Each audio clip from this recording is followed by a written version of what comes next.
무엇이 참된 신앙인가? 이것을 제목으로 해서 은혜를 나누겠습니다.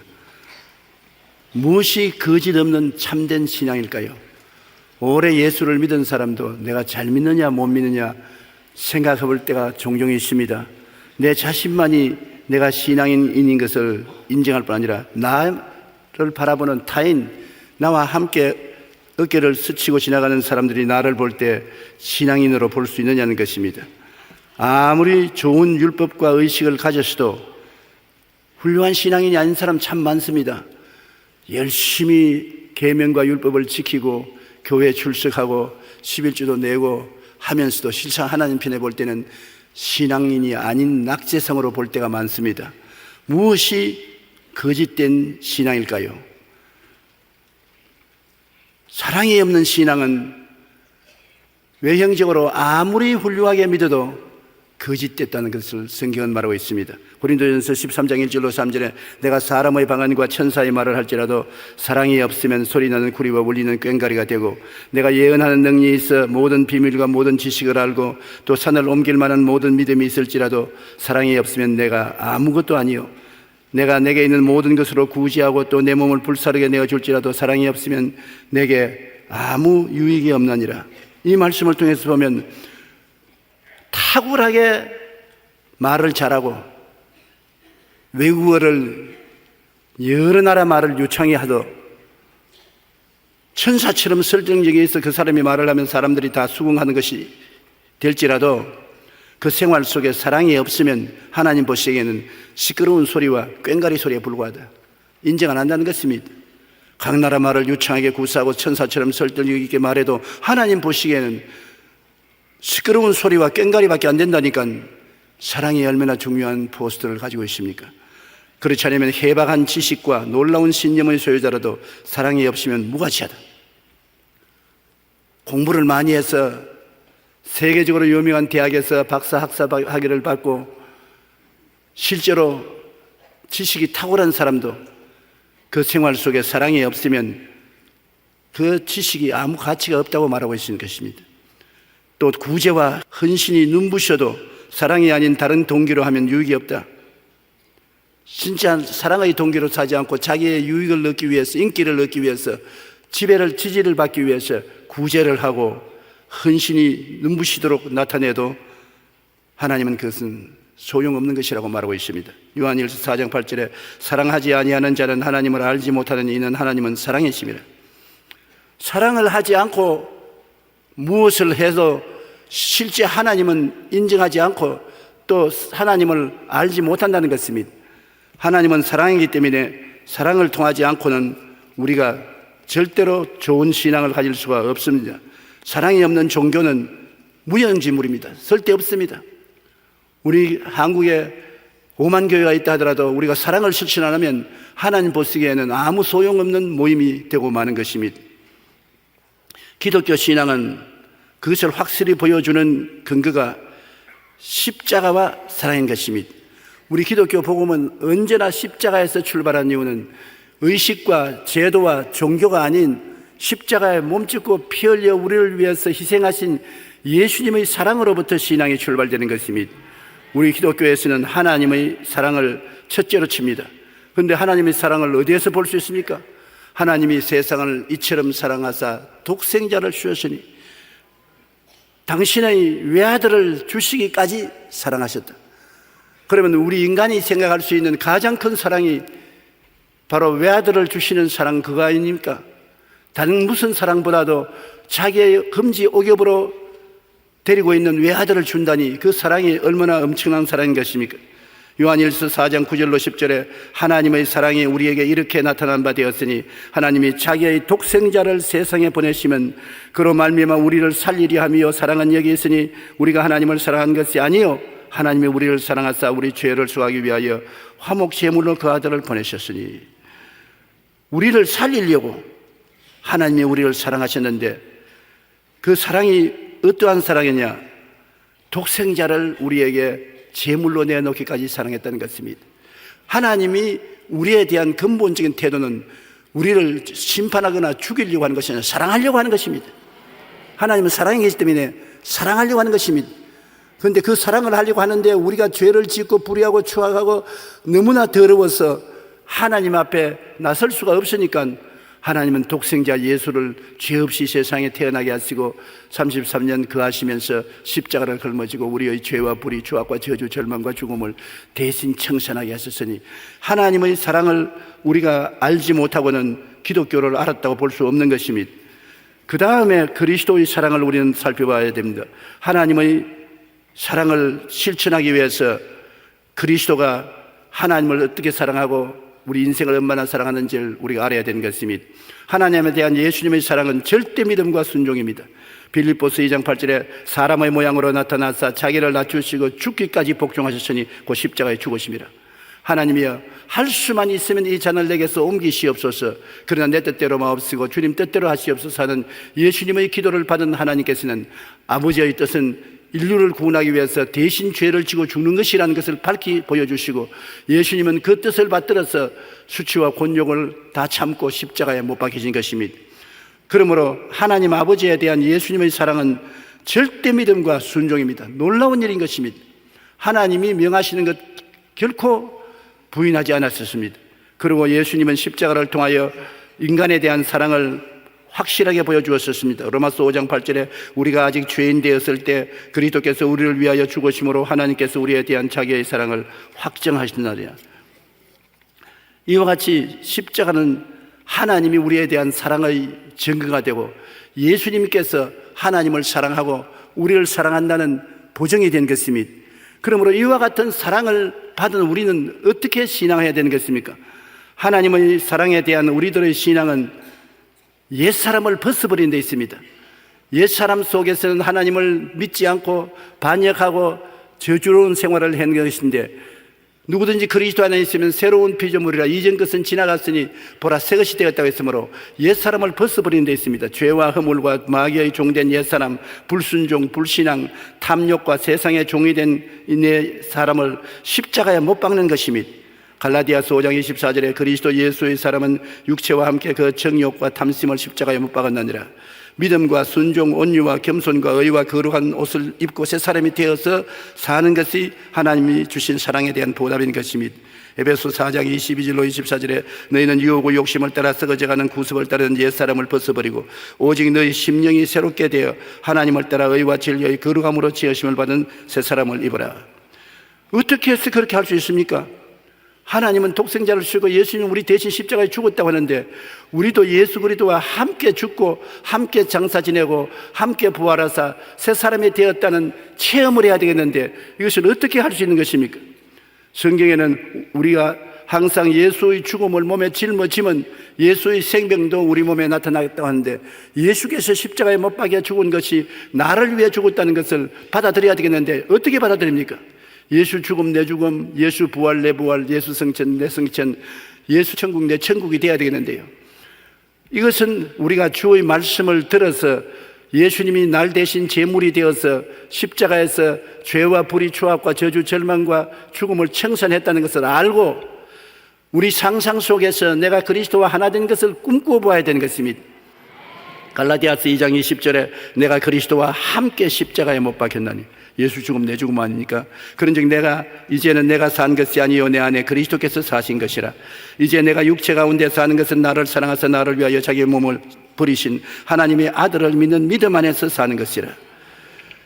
주님은 행동으로 이것을 이루어 놨는데 우리는 이제는 생각과 꿈과 믿음과 입술의 고백으로 받아들여서 내 것으로 만드는 것입니다. 예수님의 모든 고난이 내 거요, 부활의 영광도 내 거요, 이것이 연결 안 되면 안 되는 것입니다. 예수님은 모든 고난을 여러분과 나 때문에 당한 것입니다. 여러분의 나의 죄와 불의, 추악과 저주, 절망과 죽음을 대신 짊어지신 것이요 자기가 지은 죄는 없습니다. 그러므로 그것이 내 것이 되기 위해서는 알아야 되고 나를 위해서 자기 몸을 버리신 주님이 계신다는 것을 알아야 되고 여러분의 상상 속에 그리스도와 함께 십자가에 못 박혀 죽은 나를 생각하고 꿈꾸고 믿어야 되고 그것을 입술로 고백하면 그리스도의 고난이 내게 효과를 발생하여 그리스도의 부활의 생명에 우리가 참여하게 되는 것입니다. 그렇기 때문에 이제부터는 우리는 예수님의 사랑을 받고 하나님의 사랑을 받고 우리도 사랑으로 살기로 작정하고 우리에게 사랑을 부어주시는 성령님을 인정하고 환영하고 모시드리고 의지해야 되는 것입니다. 하나님의 사랑이 우리에게 부음받고 예수님의 사랑이 우리에게 부음받고 성령님이 그 사랑이 이루어지도록 우리 속에서 역사하는 것입니다. 그러면 우리 기독교 신앙은 사랑이 없이는 하나님도 없고 예수님도 없고 신앙도 없습니다. 사랑이 신앙 속에 제1이 되어야 되는 것입니다. 요한일서 3장 15절로 18절에 그 형제를 미워하는 자마다 살인하는 자마다 영생이 그 속에 거하지 아니하는 것은 너희가 아는 바라. 그가 우리를 위하여 목숨을 버리셨으니 우리가 이로써 사랑을 알고 우리도 형제들을 위하여 목숨을 버리는 것이 마땅하니라. 누가 이 세상의 재물을 가지고 형제의 궁핍함을 보고도 도와줄 마음이 없으면 하나님의 사랑이 어찌 그 속에 거하겠느냐. 자녀들아, 우리가 말과 혀로만 사랑하지 말고 행함과 진실함으로 하자. 여기에 사랑이 없으면 우리의 모든 종교적인 신앙이 무의미하다는 것을 말하고 있는 것입니다. 마귀는 우리에게 와서 십자가가 없는 사랑으로 유혹을 하는 것입니다. 예수 잘 믿어라, 열심히 교회 나가라, 11조 드리라, 헌신하라. 그러나 십자가는 질 필요 없다. 십자가는 예수님이 짊어졌지 네가 질 것이 아니다. 이렇게 십자가 없는 신앙을 가지도록 마귀가 우리에게 자꾸 종용하는 것입니다. 십자가 없는 신앙은 오만하고 자기 중심에 서고 탐욕에 서서 사는 것입니다. 요한일서 2장 15절 16절의 말씀대로 이 세상이나 세상에 있는 것들을 사랑하지 말라. 누구든지 세상을 사랑하면 아버지의 사랑이 그 안에 있지 아니하니 이는 세상에 있는 모든 것이 육신의 정욕과 안목의 정욕과 이생의 자랑이라.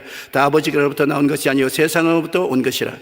세상이 꽉 들어와서 세상에서 나는 너보다 낫다는 오만하고 무엇이 자기 뜻대로 행하려고 하고 욕심에 서서 인생을 살면 십자가 없는 신앙인 것입니다. 십자가는 나를 십자가에 못 박고 나를 죽이고 옛사람을 벗어버리고 예수님과 동행하는 삶인데, 그리스도와 함께 십자가에 못 박힌 것을 제껴놓고 자기 중심으로 신앙하는 것은 신앙이 아닙니다. 삶의 주인이 자기가 되고 하나님을 이용만 하는 것입니다. 내가 내 인생 산다. 하나님은 하나님 뜻대로 하실 것이다. 내가 뭘 하나님께 내 인생을 맡길 것이느냐. 그래서 인본주의적인 신앙으로 자기 중심으로 사는 것입니다. 이러한 사람은 하나님과 관계가 없습니다. 하나님은 자기 자신을 하나님께 맡기는 자를 받아주시는 것입니다. 우리가 비록 죄를 짓고 불의하고 추악하고 돼지 속으로서 나온 넝마 같은 인생일지라도, 모든 사람이 말을 짓부릴지라도 우리는 예수님을 의지하고 하나님께 나오면 하나님의 사랑이 우리를 용납해서 씻겨주시고 변화시켜 주시는 것입니다. 예레미야서 2장 13절에 내 백성이 두 가지 악을 행하였나니 곧 그들이 생수의 그는 데는 나를 버린 것과 스스로 웅덩이를 판 것인데 그것은 그 물을 가두어 주지 못할 터진 웅덩이라. 사람들은 모든 생명의 그는 대신에 하나님을 버리고 자기 힘으로 생수의 우물을 판다고 했는데 아무리 파봤자 그곳에서는 물이 머물지 않습니다. 터져서 나가버리는 것입니다. 하나님 없는 인간의 수고는 결과에는 다 무너집니다. 주께서 집을 세우지 아니하시면 세우는 자의 수고가 헛되고, 주께서 성을 지키지 아니하시면 파수꾼의 경성함이 헛삽니다. 아침에 일찍 일어나고 저녁에 늦게 누우며 고생의 떡을 먹으며 헛소인 것입니다. 하나님은 자기를 사랑하는 자에게 잠을 주신다는 것은 하나님의 백성은 모든 것을 하나님께 맡기고 믿고 그냥 잠자는 것입니다. 내 힘으로 안 되는 것 때문에, 힘으로도 안 되고 능으로도 안 되는 것 때문에 하나님께 맡겨버리면 되는 것입니다. 죄 용서를 내 힘으로 어떻게 갚을 수가 있습니까? 허물을 어떻게 내 힘으로 벗을 수가 있습니까? 무서운 병에 들리는데 내 힘으로 못 낫지 않아요. 저주에 빠져서 못 살아 비마땅에 땀을 흘리는 사람이 자기 힘으로 일어날 수 있습니까? 더구나 죽음을 내 힘으로 감당하지 못하지 않습니까? 그러나 이 모든 것을 하나님은 그 아들 예수님을 보내셔서 대신 짊어지고 탕감하려고 하신 것입니다. 하나님은 여러분이 죄의 노예가 되는 것을 원치 않습니다. 허물의 종이 되는 것도 원치 않고 병들어 앓는 것도 원치 않습니다. 여러분 저주를 받아 세상에서 이마에 땀을 흘리고 가시는 굴에 뒹구는 것도 원치 않습니다. 죽어서 지옥불에 타는 것도 원치 않습니다. 그러므로 하나님께서 그 아들을 보내셔서 이를 대신 청산하게 했었는데, 예수님은 죽음으로 이것을 청산했었습니다. 이제는 오직 하나님과 아들이 우리에게 말씀하시는 것은 수고하고 무거운 짐진 자들은 다 내게로 오라. 내가 너를 편히 쉬게 하겠다. 너희 자신을 하나님께 맡기고 하나님의 자녀로서 하나님을 주인으로 모시드리면 하나님이 너를 책임져 주마라고 말씀하는 것입니다. 살든지 죽든지 흥하든지 망하든지 성하든지 쇠하든지 주님께 내가 맡기면 주님이 책임져 주실 것이므로 믿고 평안을 가지라고 주님께서 말씀하시는 것입니다. 그러므로 십자가를 통해서 하나님은 우리를 붙들어 주심으로 십자가 없는 신앙생활은 신앙이 아닌 것입니다. 십자가를 통하여 하나님이 나의 주인이 되고 나는 하나님의 종이 되는 것이 정상적인 신앙인 것입니다. 모든 일에 자기를 성찰하지 아니하고 회개가 없고 이웃에 대한 비평과 판단만 있는 것이 십자가 없는 신앙인 것입니다. 예수 잘 믿는다고 하면서도 모든 일에 내 탓은 없고 전부 너 탓이다. 이건 남편 탓이다. 이건 자식 탓이다. 이건 이웃 탓이다. 이건 우리 교회 목사님 탓이다. 우리 장로님 탓이다. 전부 다른 사람 탓을 돌리고 내 탓은 없습니다. 그렇게 하는 사람이 십자가 없는 신앙생활을 하는 사람인 것입니다. 무슨 일을 당해도 제일 먼저 자기 성찰부터 보는 것입니다. 내가 여기에 잘못했지 않느냐? 내 탓이 아니냐? 나 탓이면 내가 솔직히 그것을 고백하는 것이 좋은 신앙인 것입니다. 누가복음 6장 37절에 비판하지 말라 그리하면 너희가 비판을 받지 아니할 것이요 정죄하지 말라 그리하면 너희가 정죄를 받지 아니할 것이요 용서하라 그리하면 너희가 용서를 받을 것이라고 말한 것입니다. 제가 50년의 목회를 하면서 수많은 사람과 신앙 상담을 했습니다만 많은 사람들이 와서 신앙 상담을 할 때 자기 탓으로 된 것이 아니고 남편 탓으로, 아내 탓으로, 자식 탓으로, 이웃 탓으로 이렇게 되었다고 원망하는 사람들이 많습니다. 회개가 없고 이웃에 대한 비평과 판단만 있으니 참 기가 막힌 것입니다. 내 탓을 해야 회개를 하거든. 무슨 일에 내 잘못이 있어야 회개하지. 나는 잘못이 없다고 말하니까 비평과 평론밖에 하지 않는 것입니다. 십자가 없는 신앙생활은 바로 그런 것입니다. 에베소 4장 31절로 32절에 너희는 모든 악독과 노함과 분냄과 떠드는 것과 비방하는 것을 모든 악의와 함께 버리고 서로 친절하게 하며 불쌍히 여기며 서로 용서하기를 하나님이 그리스도 안에서 너희를 용서하심과 같이 하라. 하나님은 예수님 때문에 우리에게 용서를 하시는 것입니다. 무엇이든지 하나님께 기도하고 예수 이름으로 간구하면 예수님 때문에 그 부열 때문에 우리를 용서하시는 것입니다. 우리가 깨어진 마음으로 하나님 앞에 나아가면 하나님께서는 우리도 용서하고 이웃도 용서해 주는 것입니다. 마음이 완악하게 된 사람은, 안 깨어진 사람은 절대로 감사하지 않습니다. 우리가 십자가를 걸머쥐고 내가 깨어진 사람은 모든 일에 감사합니다. 좋은 일은 좋아서 좋고 나쁜 일은 좋게 만들어줄 것이니 좋기 때문에 모든 일에 감사하고, 깨어진 사람은 온유하고 겸손합니다. 부드럽고 겸손하고, 깨어진 사람은 믿고 의지합니다. 그러므로 오늘날 우리는 십자가에서 깨어지신 예수님을 따라서 깨어져서 나가야 참된 신앙이 될 수가 있는 것입니다. 우리가 다 같이 교회 왔다 갔다 해도 율법적인 신앙과 참된 신앙이 구분이 되는 것입니다. 율법적인 신앙이란 무엇입니까? 모든 것을 율법으로 판단하는 것입니다. 율법을 사람 생명보다 귀중하게 여기고 율법을 우상화하는 것이 율법적인 신앙인데, 오늘날 예수 믿는 사람이나 지도자들이 너무나 율법주의적인 신앙을 가지고 있는 것입니다. 사람보다도 율법이 귀중합니다. 그것은 하나님을 잘못 알아서 그런 것입니다. 우리 성경에 보면 한 사람이 예루살렘을 떠나 내려가다가 강도를 만나가지고서 얻어맞아 피투성이가 됐었습니다. 오늘날 세상에 마귀에게 맞아서 피투성이 된 사람들을 상징하는 것입니다. 그런데 제사장이 지나가다가 그를 보고 고개를 설레설레 흔들고 지나가 버렸습니다. 제사장은 율법을 보존하고 율법을 지키고 율법을 가르치고 율법을 시행하는 사람이 제사장인 것입니다. 그 제사장에게는 율법만 지키면 되었지 사람이야 죽든 살든 상관하지 않습니다. 그 다음 레위인 한 사람이 총총걸음으로 오다가 피투성이 되어 죽어가는 사람 보고 고개를 설레설레 흔들고 지나갔습니다. 종교의식을 행하는 사람입니다. 제사장을 통해서 짐승을 잡아서 피를 흘리고 물두멍에 물을 채우고 성전을 소지하고 하는 의식을 집행하는 이 레위 사람 고개를 흔들고 지나가 버렸습니다. 그들에게는 하나님의 율법과 의식이 중요하지 하나님이 중요하지 않습니다. 여러분, 모든 율법은 하나님이 계셔야 율법이 되지요. 의식도 그렇습니다. 율법을 하나님 없이 손에 들면 전쟁 무기가 되는 것입니다. 살상의 무기가 되는 것입니다.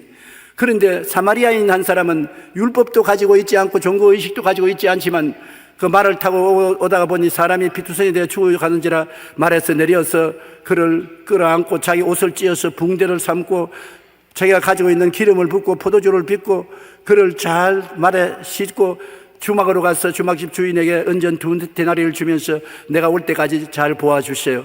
더 부비가 들면 내가 갚아주겠다고 사랑을 베풀었습니다. 종교를 가지고 사랑을 버린 제사장과 레위인과 종교를 가지고 있지 않으면서 사랑을 베푼 이 사마리아인과 누가 더 하나님께 가까운 사람이고 하나님께 칭찬받는 사람이 있습니까? 종교를 가지고 있지 않아도 사랑을 베푼 사마리아인이 하나님에게 가까운 사람이 있었습니다. 여러분, 우리가 종교는 있고 하나님이 없는 신앙생활을 하는 사람을 많이 볼 때 탄식하지 아니할 수 없습니다. 사람이 율법보다 못한 게 아니라 사람 밑에 율법이 있고 사람 위에 율법이 있는 것이 아니라는 것입니다. 오늘날 우리가 계명을 지켜야지요. 그러나 그 계명을 하나님보다 사람보다 높여서는 안 되는 것입니다.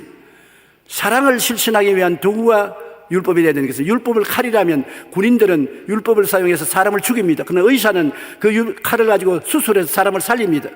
하나님에게 물어보시면 하나님이 인생에게 율법을 주신 것은 살리기 위해서 주신 것이지 사람 죽이는 칼로서 주신 것은 아닌 것입니다.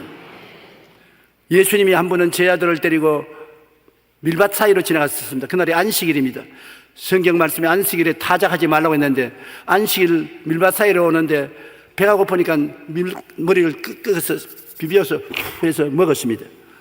그러니까 바리새 교인이 보고 선생이요, 어떻게 안식일에 타작을 합니까? 밀사기 머리 비벼 먹은 것도 타작입니다. 당신들이 어떻게 하나님을 섬긴다고 말했습니다. 계명의 안식일을 거룩히 지키라고 했는데 어떻게 타작을 합니까?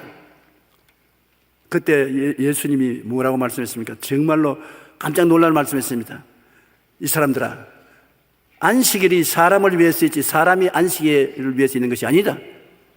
하나님의 율법이라는 것은 사람을 살리기 위해서 있지 사람을 평판하고 죽이기 위해서 있는 것이 아니라, 주님은 단호하게 사람을 귀히 여기고 사람을 중심으로 삼아 모든 것을 해석해야지 사람을 종으로 삼는 것을 원치 않았었습니다. 안식일 날 성전에 보니 병든 자가 있는지라 예수님이 병든 자를 고쳤습니다. 안식일 날 병 고쳤습니다. 그러니까 원수들이 말하기를 어떻게 안식일은 거룩하니 아무 일도 하지 말라고 했는데 왜 안식일 날 병 고치느냐? 예수님이 이 답답한 사람아, 안식일 날 저 앓고 고통당하는 사람을 고쳐준 것이 무엇이 잘못되느냐? 사람이 안식일을 위해서 있는 것이 아니라 안식일이 사람을 위해서 있다는 것을 알아야 된다. 예수님은 사랑을 너무 사랑하셨습니다. 죄를 짓고 불의하고 추악하고 버림을 받아야 마땅한 사람을 주님은 너무나 사랑해서 모든 우주 만물이 사람을 살리기 위해서 있지 사람이 우주 만물을 받들기 위해서 있다고 말하지 아니하는 것입니다. 우리는 물론 하나님이 주신 율법을 지켜야 됩니다. 그러나 그 율법을 안 지켰다고 사람을 죽이는 일은 하지 말아야 되는 것입니다. 율법을 사랑으로서 해석해야 율법이 되지, 율법을 사랑 아니고 율법 그 자체로 해석하면 무서운 살인범이 되는 것입니다. 오늘 그러므로 제사장, 레위인, 바리새인, 사두개인, 교법사 등은 예수님 시대에 다 열심히 있는 율법적인 종교인들이었습니다. 그러나 그들은 신앙의 내용인 하나님과 예수님을 버리고 율법을 우상으로 만든 사람인 것입니다. 율법은 누가 주었습니까? 하나님과 예수님이 주신 것입니다. 하나님과 예수님 제껴놓고 율법을 우상으로 삼아서 율법으로서 사람을 평론하고 판단하면 안 됩니다. 사람을 살리는 데 있지 죽이는 데 있는 것은 아닙니다. 율법은 우리로 하여금 회개시키기 위해서 준 하나님의 등불인 것입니다. 율법을 보고 비로소 우리가 죄인인 것을 깨닫고 회개하는 것입니다. 회개를 안 함으로 말미암아 파멸을 당하지, 회개하면 그 율법은 살리는 금이 되었었으며 그 율법을 통하여 하나님 아들 예수께 나와서 죄사함을 받을 수 있으니 얼마나 좋습니까? 우리는 주님께서 말씀한 대로 사마리아인이 율법도 없고 의식도 없어도 강도 맞는 사람을 불쌍히 여기사 돌보아 준 그 사랑이 있으니 그 사랑 속에 하나님이 나타나신 것입니다. 사랑이 없이 율법을 지키기 위해서, 의식을 집행하기 위해서 죽어가는 사람을 내동댕이 치고 간 그 사람은 하나님 없고 예수님이 없는 사람인 것입니다. 우리는 율법을 지키되 항상 예수님의 사랑을 그 가운데 모시고 지켜야 올바른 율법이 되는 것입니다. 사랑이 없는 율법은 소용이 없습니다. 1963년 인종차별 때, 철폐 때 워싱턴 시위에 경찰관과 소아호스에 막다들인 마르틴 루터 킹 목사는 이렇게 외쳤습니다. 우리 집안에 폭탄을 던지시오. 그래도 우리는 당신을 사랑할 것이요. 흑인 민권 운동자로서 민권 운동으로 워싱턴 내거리를 데모하는데 경찰관들이 와서 호수에 물을 뿌리고 몽둥이로 때리고 하니까 우리 집안에 폭탄을 던져보시오. 그래도 난 당신을 사랑합니다. 특히 그가 노벨상을 받고 나오면서 남긴 말은 유명합니다. 그래도 이 세상을 움직이는 것은 사랑이다. 사랑을 실천하는 참된 신앙인의 삶은 결코 쉽지 않습니다. 그러나 주님께서 십자가에 달리시기 전 우리에게 주신 마지막 당부하는 사랑이라는 것을 우리를 기억해야 됩니다. 요한복음 15장 12절에 내 계명 곧 내가 너희를 사랑한 것 같이 너희도 서로 사랑하라 하는 이것이니라. 하나님이 주신 최고의 계명이 사랑인 것입니다. 사랑하면 그 속에 하나님이 계십니다. 사랑하면 그곳에 예수님이 계십니다. 하나님은 이 세상을 이처럼 사랑하사 독생자를 주셨습니다. 그러므로 우리는 율법으로서 이웃을 판단하지 말고 이웃의 잘못을 사랑으로 도와주어서 하나님 앞에 나올 수 있는데 힘을 다해야 될 것인 것입니다. 그럴 때 주님께서 우리와 같이 계신 것입니다. 오늘은 디모데후서 2장 14절 이하에 있는 말씀을 가지고 공부하겠습니다. 우리 14절 다 같이 봉독하겠습니다. 너는 그들로 이 일을 기억하게 하여 말다툼을 하지 말라고 하나님 앞에서 엄히 명하라. 이는 유익이 하나도 없고 도리어 듣는 자들을 망하게 함이라. 너는 그들로 이 일을 기억하게 하여. 이 일이 뭐냐? 우리 기독교 신앙의 가장 핵심인 예수 그리스도께서 이 땅에 오셔서 죄 있는 인간들을 위해서 십자가에 못 박여 대속의 죽음을 죽으시고 장사한 지 사흘 만에 부활 성천에서 구원을 다 이루어 놓고 다 이루어놓은 구원을 믿음으로 선물로 주고 있다는 이 일 말입니다. 이 중심된 일 갖다라지 말고요, 가장 기독교의 핵심 중심된 일을 마음속에 기억하게 하라. 이 핵심을 잃어버리면 안 돼요. 사람이 중심을 잃어버리면 흔들거리잖아요. 우리 신앙도 교회 왔다 갔다 하면서 예수 그리스도를 확실히 내 중심으로 깨달아 알고 바라보고 믿고 고백하는 신앙을 갖고 있지 않으면 이단 사슬에 흔들리지 않는 거예요. 그러므로 내 마음속에 확실히 예수 그리스도께서 하나님의 아들로 이 땅에 오셔서 십자가에서 우리 죄를 위해서 몸짓고 피 흘려 죽으셨다는 것을 깨달아 알고 죽은 지 사흘 만에 부활해서 성천에서 우리를 데리러 오실 것이라는 것을 깨달아 알고 그것을 믿고 그것을 마음속에 늘 그려보고 그렇다고 입술로 고백하는 확실한 신앙에 서도록 기억을 하게 하는 것입니다. 그것이 바울 선생이 로마 감옥에서 에베소에 목회하는 디모데에게 편지에서 요구한 것입니다. 우리는 많은 것을 기억할 수 없을지라도 가장 핵심적인 것은 반드시 기억해야 되는 것입니다. 예수 그리스도 중심의 신앙이 기독교이지 예수 그리스도 중심에서 떠나면 안 됩니다. 요사이 이단과 사설은 자기가 엘리야라니, 자기가 재림한 주라니, 자기가 보혜사 성령이라니 엉터리 없는 말을 한 것입니다. 중심에 일탈한 것입니다. 그러면 논쟁이 생겨요. 왜냐하면 예수 그리스도 중심을 떠나면은 너 교파가 옳다, 내 교파가 옳다, 너 교리가 옳다, 내 교리가 옳다, 분쟁을 하고 싸움을 하고 분탕을 찌고 분열하고 온갖 파괴가 나타나는 것입니다. 중심이 꽉 잡혀서 거기 통일되면 다른 것은 다 곁가짐으로 영향력이 없는 것입니다. 너는 그들로 이 일을 기억하게 하여 말다툼을 하지 말라고 하나님 앞에 엄히 명령을. 다른 것을 가지고 말다툼하지 마라. 제가 불광동에서 목회할 때 우리 시골에서 농사 짓는 농부의 부인 두 사람이 낮에 기도하러 왔다가 말다툼을 해서 싸움이 붙어가지고서 교회 안에서 머리칼을 잡고 땡기고 밀고 야단맞습니다. 고함을 치고 그래서 제가 들어가서 뜯어 말렸는데 둘이 손에 보니까 상대방의 머리카락이 한 움큼씩 잡혀있어요.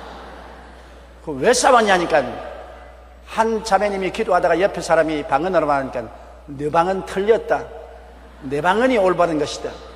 내 성령이 옳고 너 성령은 틀렸다. 그래서 서로 내 성령이 옳다, 너 성령이 옳다, 내 방언이 옳다, 너 방언이 옳다, 이래가 논쟁이 붙어가지고서 그 다음에는 머리칼을 잡고 땡기고 싸우고 엉망진창이 됐습니다. 그들은 중심을 잃어버린 것입니다. 중심이, 우리 주 예수 그리스도를 중심에 모시시면 예수님은 사랑이기 때문에 내가 동의가 되지 않더라도 이해하고 동정하고 용납해야 될 것인데, 그리스도의 중심의 신앙이 사라지고 나니까 이기주의전자가 되어서 어때 내 방언이 옳고 너 방언이 틀렸고 내 성령이 옳고 너 성령이 옳지 않다. 성령도 하나고 방언도 하나인데 뭘 네가 옳고 내가 옳고 하는 것입니까? 내가 그 두 자매님 보고 둘이가 다 틀렸다. 성령은 한 분이시다. 자매님 가진 성령이나 저 자매님 가진 성령이나 성령은 한 분이시고 그 성령께서 자매님들을 통해서 방언을 하게 하시는데 성령이 원하시는 대로 방언이 다르실 수가 있는 것이다. 성령 한 분으로 통일해야지 너 성령 내 성령이 다르고 너 방언 내 방언이 다르다고 서로 논쟁을 하면 되겠냐. 회개식이고 악수를 하고 화목을 하게 하고 그 다음에 기도식이니까 둘이가 다 방언을 말하는데 내가 듣기에도 다른 방언은 말하더라고요. 한 자매님이 말하는 방언하고 다른 자매님이 말하는 방언이 틀리더라고요. 그것은 하나님이 각각 다른 방언으로 기도하게 만들어 주시니까 틀려도 상관없어요. 한 성령이 하시는 것이니까. 그러므로 우리가 핵심을 알아야죠. 핵심을 모르고 지엽적인 것으로 말다툼을 하지 말라고 엄히 명하라. 이건 유익이 하나도 없고 도리어 듣는 자를 망하게 한다. 예수 그리스도 중심의 이야기는 하면 할수록 은혜롭습니다. 1000번, 10,000번 이야기해도 예수님에 대한 이야기는 마음의 은혜가 됩니다. 왜냐하면 여러분이 어린아이 때부터 지금까지 밥을 몇천 그릇 먹었습니다. 그래도 또 먹어요. 또 먹어. 아이고 질력이 나지 않겠느냐. 어린아이 때부터 지금까지 먹은 밥을 왜 또 먹느냐. 질력이 날 것 아니냐. 그러나 밥은 질력이 나지 않습니다. 먹어도 또 먹고 먹어도 또 먹고 좋은 것입니다. 제가 젊은 목사일 때 우리 교단에 나와 라이벌이 된 목사가 하는 말이 얼마나 있으면 여의도 순복음교회는 무너질 것이다. 조용기 하는 목사가 하는 말은 꼭 오중복음 삼중축복 그거다.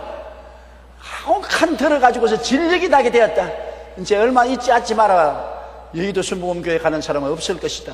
오중복음 삼중축복 이제 눈 감고도 다 아니까 더 이상 그 복음 들으려고 안 할 것이다. 그래서 내가 하는 말이 사람들이 밥 먹기를 거치기 전에는 내 설교를 들어 올 것이다. 밥이 항상 좋은 것처럼 오중복음과 삼중축복은 우리의 마음이 원하는 밥이다. 왜냐하면 오중복음과 삼중축복이란 예수 그리스도의 십자가의 복음이다. 십자가에 몸짓고 피 흘려서 용서와 의를 주신 복음, 성결과 거룩함을 주신 복음, 치료하는 복음, 아브라함의 축복과 형통의 복음, 부활 영생 축복의 복음, 이 오중복음은 십자가의 복음이요. 그 결과로 영혼이 잘됨같이 범사에 잘되며 강건하고 생명을 얻되 넘치게 는다는 십자가의 복음이기 때문에 이거는 수천만 번 들어도 또 좋고 들어도 또 좋고 또 말해도 또 좋은 것입니다. 왜? 영혼의 밥이기 때문인 것입니다. 영혼의 밥은 아무리 먹어도 좋은 것이지만은 과자 부스러기는 얼마 안 먹으면 여러분 먹지 못합니다. 초코파이를 1년 내내 먹으라고 하십시오. 토하고 말 것입니다. 못 먹습니다. 치즈와 바다를 바른 빵도 늘 못 먹습니다. 그러나 우리 한국 사람은 밥은 늘 먹거든요. 그와 같이 우리 하나님 앞에서 예수 그리스도 중심된 대수고의 복음은 우리가 확실히 기억하되 그 이외에 너는 장로교이고 너는 감리교다, 너는 예정론을 믿고 너는 인간의 자유론을 믿는다, 이러한 지엽적인 것은 자기들이 선택한 지엽적인 것이기 때문에 그것을 가지고서 말다툼하면 서로 신앙에 파괴가 되고 고통이 있다고 하는 것은 중심이 딱 같으면 중심을 잡고 다른 것은 그냥 관용하고 지나가는 것입니다. 중심이 틀리면 안 되지요. 근데 중심이 같으면 다른 것은 자기 믿는 취향이 다르고 선호도가 다르기 때문에 인정하고 나가야 되는 것입니다. 꼭 나처럼 되라고 할 수는 없습니다. 나처럼 옷을 입어라. 밥은 똑같이 먹어도 옷은 똑같이 입을 필요가 없습니다.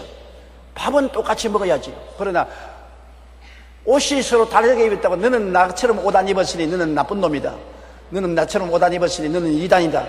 그렇게 하면 안 되죠. 밥을 다른 밥 먹으면 다른 사람이지. 똑같은 밥을 먹었으면 옷은 달리 입어도 상관없고 취미는 달라도 상관이 없는 것을 우리가 알아야 되는 것입니다. 서로 다른 점을 가지고 자꾸 물고 찢고 싸우면 서로 망합니다. 중심이 하나면 다른 점은 서로 용납하고 함께 손잡고 나가야 되는 것입니다. 15절요. 너는 진리의 말씀을 옳게 분별하며 부끄러울 것이 없는 일꾼으로 인정된 자로 자신을 하나님 앞에 드리기를 힘써라. 진리의 말씀을 옳게 분별하며, 진리의 말씀은 다 이루어진 창세기부터 계시록까지 완성된 말씀인 것입니다. 이 똑같은 말씀을 천차만별로 해석을 하는 것입니다. 진리의 말씀을 우리가 올바르게 분별하지 못하면 이 말씀이 사람을 살리기도 하고 사람을 파멸시키기도 하는 것입니다. 똑같은 성경 말씀이 정통도 있고 이단도 있는 것입니다. 이단들이 여러분 하나님 성경 인용하지 않습니까? 마귀도 성경을 인용했습니다. 그러므로 이단들도 성경을 인용하되 아전인수격으로 인용을 해서 잘못 해석하는 것입니다. 성경을 여러분 바르게 해석하라고 성경이 말하는데, 성경을 바르게 해석하기 위해서는 예수 중심으로 해석해야 되는 것입니다. 창세기부터 계시록까지 음으로 양으로 거기에 나타난 모든 것은 예수님에 대한 이야기인 것입니다. 구약 성경은 예수님에 대한 모형을 가지고 이야기했고, 신약 성경은 예수 그리스도 나타나셔서 역사하고 이루신 것을 이야기하는 것이기 때문에 구약도 예수님을 이야기하는 것이고 신약도 예수님을 이야기하는 것이고, 구약은 예수님의 그림자를 보고 이야기하는 것이고 신약은 예수 그리스도의 몸통을 보고 이야기하는 것입니다. 그러므로 다 예수님 향해서 이야기하는 것이지 절대로 예수님 이외에 다른 예수를 내놓으면 안 되는 것입니다. 구약과 신약은 영원 전부터 하나님의 아들 예수 그리스도가 우리의 대속 제물인 어린 양으로 준비되어서 2000년 전에 마리아의 몸을 통해서 오셔서 십자가에 죽어서 우리를 대속하시고 사흘 만에 부활하셔서 승천하시고 만왕의 왕 만주의 주 재림하셔서 세상을 완성할 것을 말씀한 것입니다. 예수 중심으로 성경을 해석해야지, 예수님 제껴놓고 난 다음에 자기의 지식이나 지혜나 이기주의 근본으로 해석했다는 큰 낭패가 나는 것입니다. 성경이 어떻게 예수님께 대해서 말씀하고 있는가, 그거를 우리가 중심으로 논의해야 되는 것입니다. 성경이 예수님께 대해서 말합니다. 엠마오로 가던 두 제자에게 나타난 예수님이 그들과 함께 행하면서 그 두 제자에게 이 어리석고 드디 깨닫는 둔한 사람들아, 성경이 나에 대해서 이야기한 것을 모르느냐 하고서 구약과 시편을 들어서 예수 그리스도에 대해서 해석을 해주었다고 말한 것입니다. 부활한 예수님이 엠마오로 가는 두 제자에게도 구약과 시편을 통해서 당신 자신에 대해서 이야기한 것을 말씀했다는 것입니다. 예수님께서 친히 사람들에게 말하기를 너희가 영생을 얻기 위하여 성경을 찾거니와 그 성경은 바로 나에 대해서 말한 것이라고 말한 것입니다.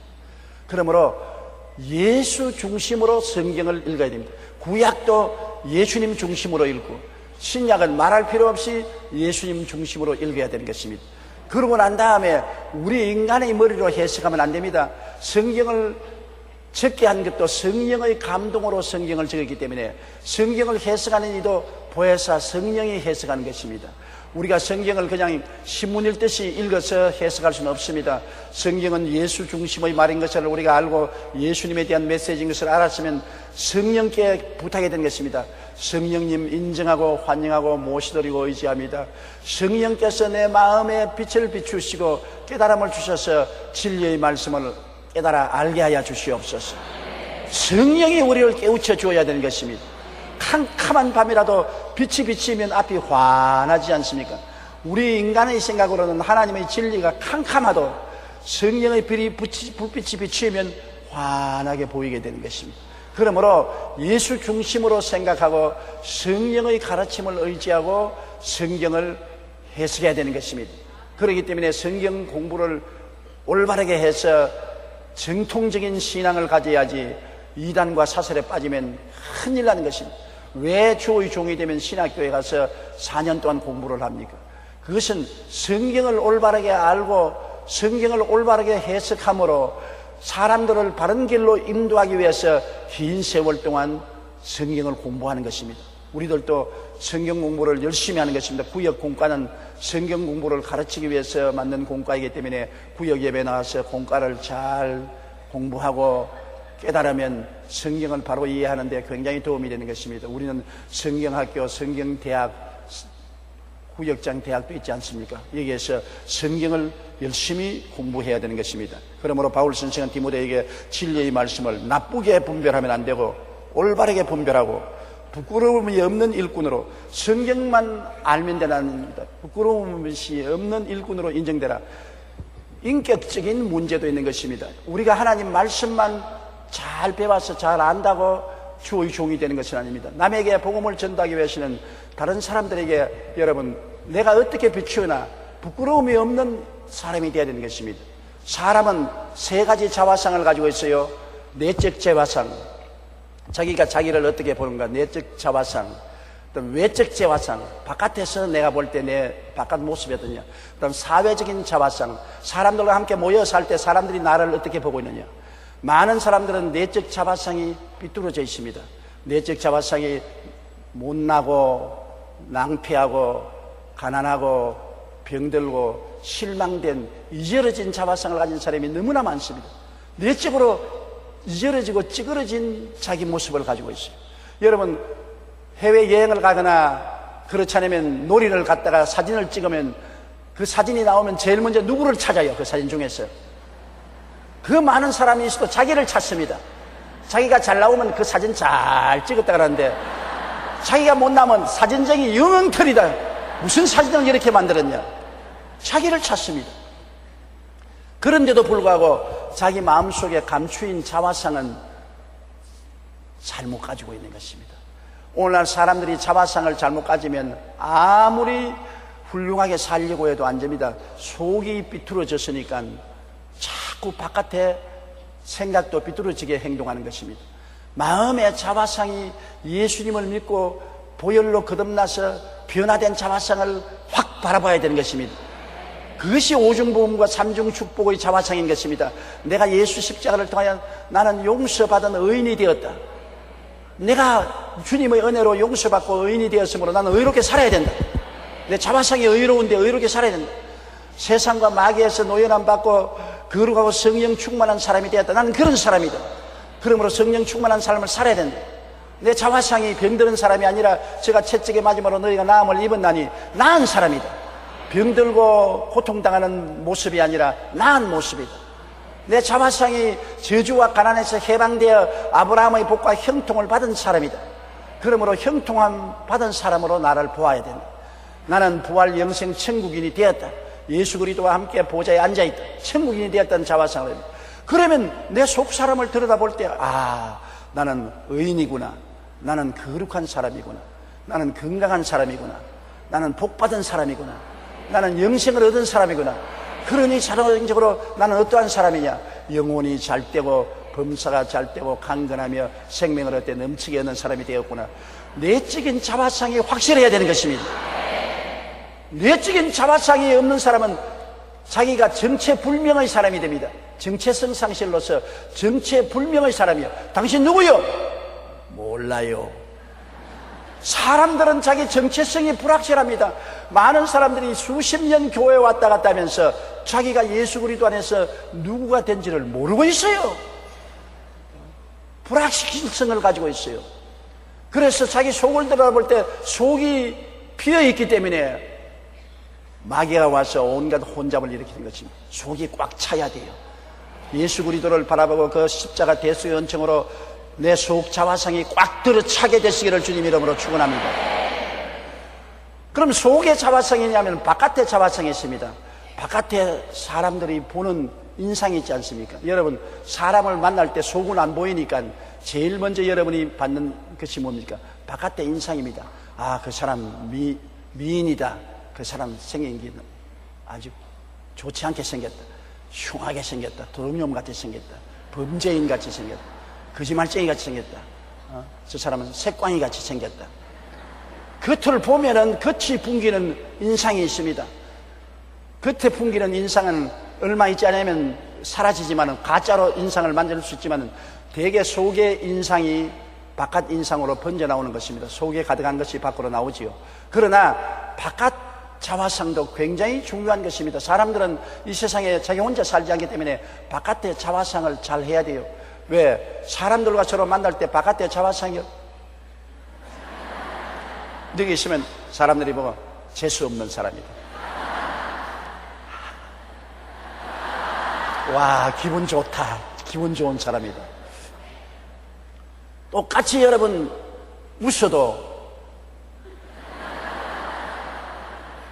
진실로는 참아로 웃는데 입을 이렇게 낮췄어요. 남을 비웃구나, 비웃구나.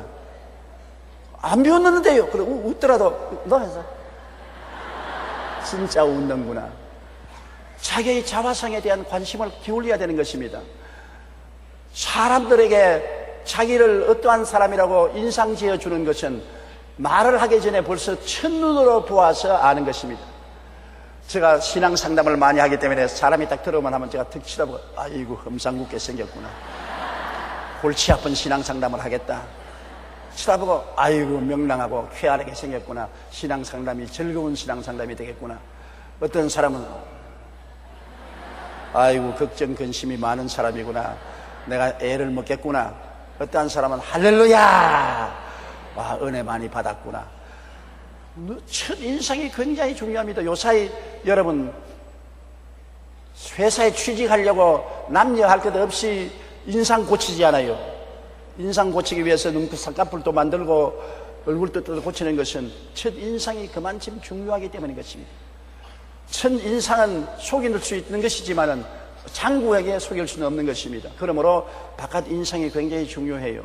여러분, 제가 여러분에게 강단에 설교하러 나올 때 스립바 끌고 청바지 입고 넥타이도 안 매고 런닝셔츠 이렇게 입고 나와가지고서 여러분 예수를 믿으십시오 그러면 참 고약한 인상을 가졌다, 니나 잘 믿어라, 너 같은 인생 될까 두렵다, 그런 생각이 떠오르지 않겠습니까?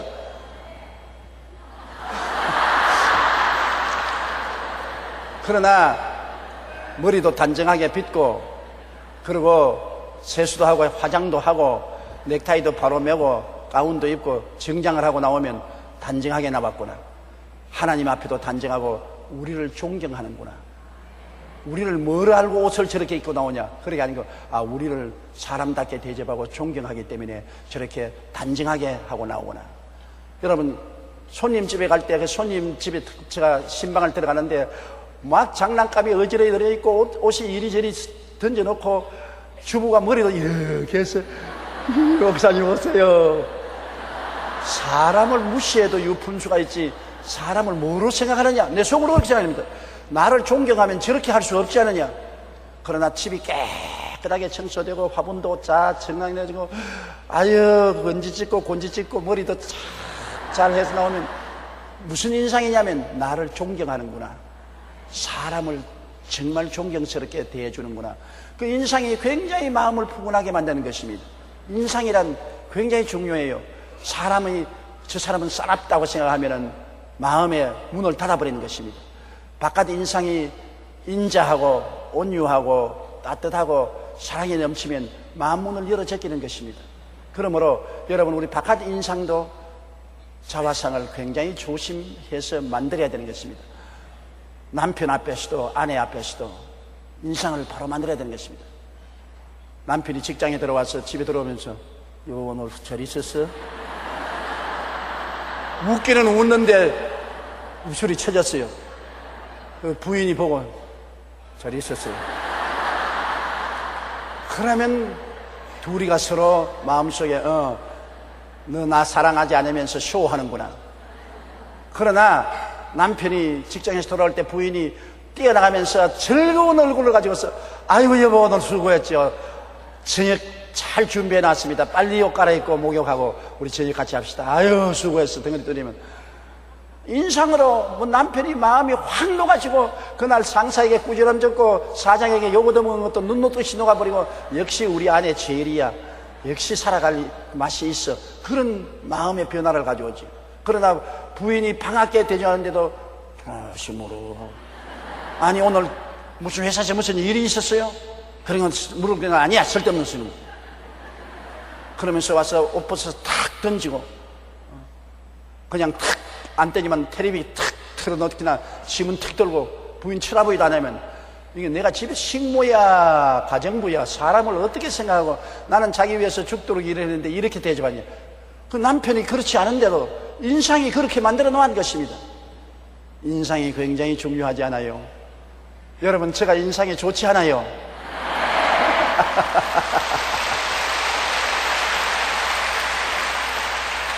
언제나 부드러운 인상을 가지고 온유한 인상을 가지고 용서와 사랑의 인상을 가지려고 제가 늘 애를 쓰는 것은 그렇게 해야 우리 성도들의 마음의 불안을 없애버리는 것입니다. 그렇지 않으면 설교를 들어온 성도들이 불안하지 않아요. 마음이 괴롭지 않아요. 마음을 즐겁게 하는 것이 주의 종의 사명이니까 여러분을 즐겁게 하기 위해서 늘 웃으려고 하고 부드럽게 사랑스럽게 그렇게 하려고 애를 쓰는 것입니다. 이것이 내적 자화상 인상, 외적 자화상 현상, 사회적인 자화상이 있습니다. 우리가 사회에 섞여 살면서 자화상을 말합니다. 요사이 대통령 선거 나온 사람들이 대통령 연설을 텔레비에서 많이 하고 있잖아요. 우리는 직접 만나보지 못했지만 사회적인 자화상을 가지고서 우리가 평론합니다. 아, 저 사람 텔레비에 보니까 사람 잘생겼다. 저는 못생겼다. 고약하게 생겼다. 정직하게 생겼다. 참말한다. 거짓말한다. 우리가 크게 받은 인상을 마음속에 느끼는 것입니다. 사회적인 인상인 것입니다. 그러므로 우리가 편의점에 갈 때라도 우리 생각에 그 주인이 사회적으로 친절하고 다정하고 좋은 사람이라면 그 편의점에 가서 물건 사고, 저는 사기꾼이고 친절하고 하지 않고 거짓말한다면 그 편의점에 안 가지 않아요. 그러므로 인상이 굉장히 좋습니다. 여기 바울 선생께서는 디모데에게 하나님 말씀을 옳게 분별하실 뿐 아니라 부끄러울 것이 없는 일꾼으로 인정되라. 부끄러움이 없는 일꾼으로 내적인 자화상도 외적인 자화상도 사회적인 자화상도 사람들에게 흉을 받지 않도록 하라. 그러므로 항상 주님을 바라보고 성령의 능력으로 정의롭고 거룩하고 정직하고 성실하고 충성스럽고 온유하고 자비롭고 사랑스럽고 용서하는 그러한 인상을 주라는 것입니다. 그러한 삶을 살아가는 것입니다. 우리는 항상 예수 그리스도를 바라보고 그리스도 안에서 새로운 피조물이 된 나를 바라보고 나는 그러한 사람이라는 것을 늘 깨닫고 바라보고 믿고 말하고 그것이 내적인 인상이 되고 자화상이 되고 외적인 자화상이 되고 사회적인 자화상이 되어서 사람들이 늘 우리를 볼 때 정말로 예수 믿는 사람은 정의롭고 정직하고 거룩하고 성실하고 충성스러운 사람들이구나. 예수 믿는 사람은 겸손하고 온유하고 사랑과 긍휼이 있는 사람이라. 이렇게 인정을 받아야 되는 것입니다. 오늘날 우리들은 말로만 복음을 전하는 게 아니라 우리 삶으로 복음을 전하는 것입니다. 그것이 굉장히 중요한 것입니다. 말로만 전도한다면 개떡 같은 삶을 살면서도 말만 잘하면 되잖아요. 그거는 배우가 되는 것이지 전도자가 되는 것은 아닙니다. 전도자는 말로서 전도할 뿐 아니라 생활로 전도하는 것입니다. 사람들은 우리의 말만 들을 뿐 아니라 우리를 가만히 봅니다. 저 사람 인상을 보는 것입니다. 저 사람 외적인 인상과 사회적인 인상을 바라보고 정말 정직하고 성실하고 건면하고 충성스럽고 훌륭한 사람이구나. 저 사람 말은 믿을만 하다. 그렇게 인정을 받도록 노력하라고 성경은 말하고 있는 것입니다. 인상 정말로 중요한 것입니다. 좋은 인상을 가지고 복음을 전도해야 다른 사람이 그 복음을 받아들일 수가 있는 것입니다. 개인적인 인상, 외면적인 인상, 사회적인 인상, 국제적인 인상, 우리 국제적으로 생각할 때 어떻게 생각합니까? 기독교인들은 어떠냐? 모슬렘인들은 어떠냐? 힌두교들은 어떠냐? 불교인들은 어떠냐? 우리가 다 사회적인, 세계적인 인상을 가지고 그 인상을 따라 행동하는 것입니다. 그렇기 때문에 내 예수 믿는 사람의 행동은 우리 사회와 국가를 위해서 복음을 나타내는 것만 아니라 세계적으로 그 좋은 인상을 남겨야 되는 것입니다. 제가 젊을 때 한참 세계를 110바퀴나 돌면서 천하 만국에서 복음을 전가할 때 굉장히 마음에 부담스러운 것은 강단에 설 때 제일 먼저 조용기가 훌륭한 주의 제자구나 것을 알려야 된다. 둘째, 한국교회의 대표자다. 셋째, 한국인의 대표자다. 넷째, 세계 기독교인의 대표자다. 얼마나 그 힘이 무거운지 말 한마디 행동 하나가 나 혼자 살면 좋겠는데 나 혼자 살 수가 없어요. 나는 별 도리 없이 한국 교회, 한국 민족, 세계 기독교 대표 된다는 무거운 짐을 지고 나가야 되기 때문에 아예 뼈가 쑤시고 오금이 졸여지는 그런 어려움을 느꼈습니다. 이제 요사이는 세계 부흥회를 옛날처럼 자주 안 다니니까 살맛 같아요. 사람이 다른 사람에게 좋은 인상으로 인정을 받는다는 것은 정말 노력해야 되는 것입니다. 여러분 교회 올 때도 좋은 인상을 주기 위해서는 노력해야 되잖아요. 머리 감고 머리 만져야 되잖아요. 우리 자매님들은 매일 아침 머리를 감고 말고 말리고 그거 늘 해야 되지 않습니까? 힘들어요. 무슨 옷을 입을까 옷 색깔을 앞에서 보고 뒤에서 보아야 되고 어떤 신을 신을까 신발도 여러 개 두고서 생각해야 되고 자기의 개인적인 관리를 해야 되는 것입니다. 개인 관리라는 것이 인생에 굉장히 중요한 것은 내만 혼자 살면 몰라도 나는 우리 가정을 대표하고 우리 이웃을 대표하고 우리 조국을 대표하는 사람이기 때문에 자기 개인을 관리해야 되는 것입니다. 그 자기 개인을 관리하지 못하는 사람은 사회적으로 쓰레기가 되는 것입니다. 점점 변두리로 밀려나가서 쓰레기가 되고 버림받은 사람이 되고 소외되고 마는 것입니다. 젊을 때뿐 아니라 더구나 더 늙어서 자기의 자화상을 올바르게 지킨다는 것은 굉장히 힘이 듭니다. 늙으면 되게 늙고 아름답지는 않잖아요. 늙어지면서도 곱게 늙기 위해서는 자기의 모든 삶을 굉장히 다스려야 되는 것입니다. 그러므로 크리스찬이 된다는 것은 이렇게 되고 더구나 주의 종이 되는 것은 부끄러울 것이 없는 일꾼으로 인정을 받으라. 자신을 하나님 앞에 드리기를 힘쓰라. 인정받은 사람으로서 하나님 앞에 자기를 드릴 수 있어야 되는 것입니다. 더구나 하나님 앞에 인정받을 정도로 살려고 한다면 엄청난 기도와 노력을 해야 될 것입니다. 여러분, 오늘날 여러분 한 사람 한 사람은 여의도 순복음 교회를 대표하고 예수 그리스도를 대표하는 성도들인 것입니다. 사람들은 여의도 순복음 교회를 어떻게 비평합니까? 여러분 보고 난다. 저기 여의도 순복음 교회 나간대. 아이고 참 기가 막힌다. 저기 꼬라지 보니 교회도 그 꼬라지다. 그렇게 생각합니다. 이 사회적인 인상이죠. 그러나 여러분 보고 야 여의도 순복음 교회 그저 그렇지 남바왕이야. 어디 가도 여의도 순복음 교회라면 제일이야. 그 얼마나 좋은 인상을 여러분 통해서 교회해 주는 것입니까? 이렇기 때문에 우리는 이런 문제에 대해서 늘 마음에 깊이 생각해야 될 것인 것입니다. 자, 한 절만 더 합시다. 16절요. 망령되고 헛된 말을 버리라. 그들은 경건하지 아니하며 점점 나아가나니. 망령된다는 것은 혼이 나갔다, 정신 나갔다는 것입니다. 치매에 걸렸다는 것입니다. 동문서답하고 아무 내용이 없고 뿌리가 없는 말을 하는 것입니다. 우리가 항상 이야기할 때 쓸데없는 농담하고 잡담하고 음담패설하는 것 망령된 겁니다. 예수 믿는 사람이 우리의 삶의 핵심이 예수 그리스도를 믿고 사랑하고 공경하고 전도하는 것이 핵심이 돼야지.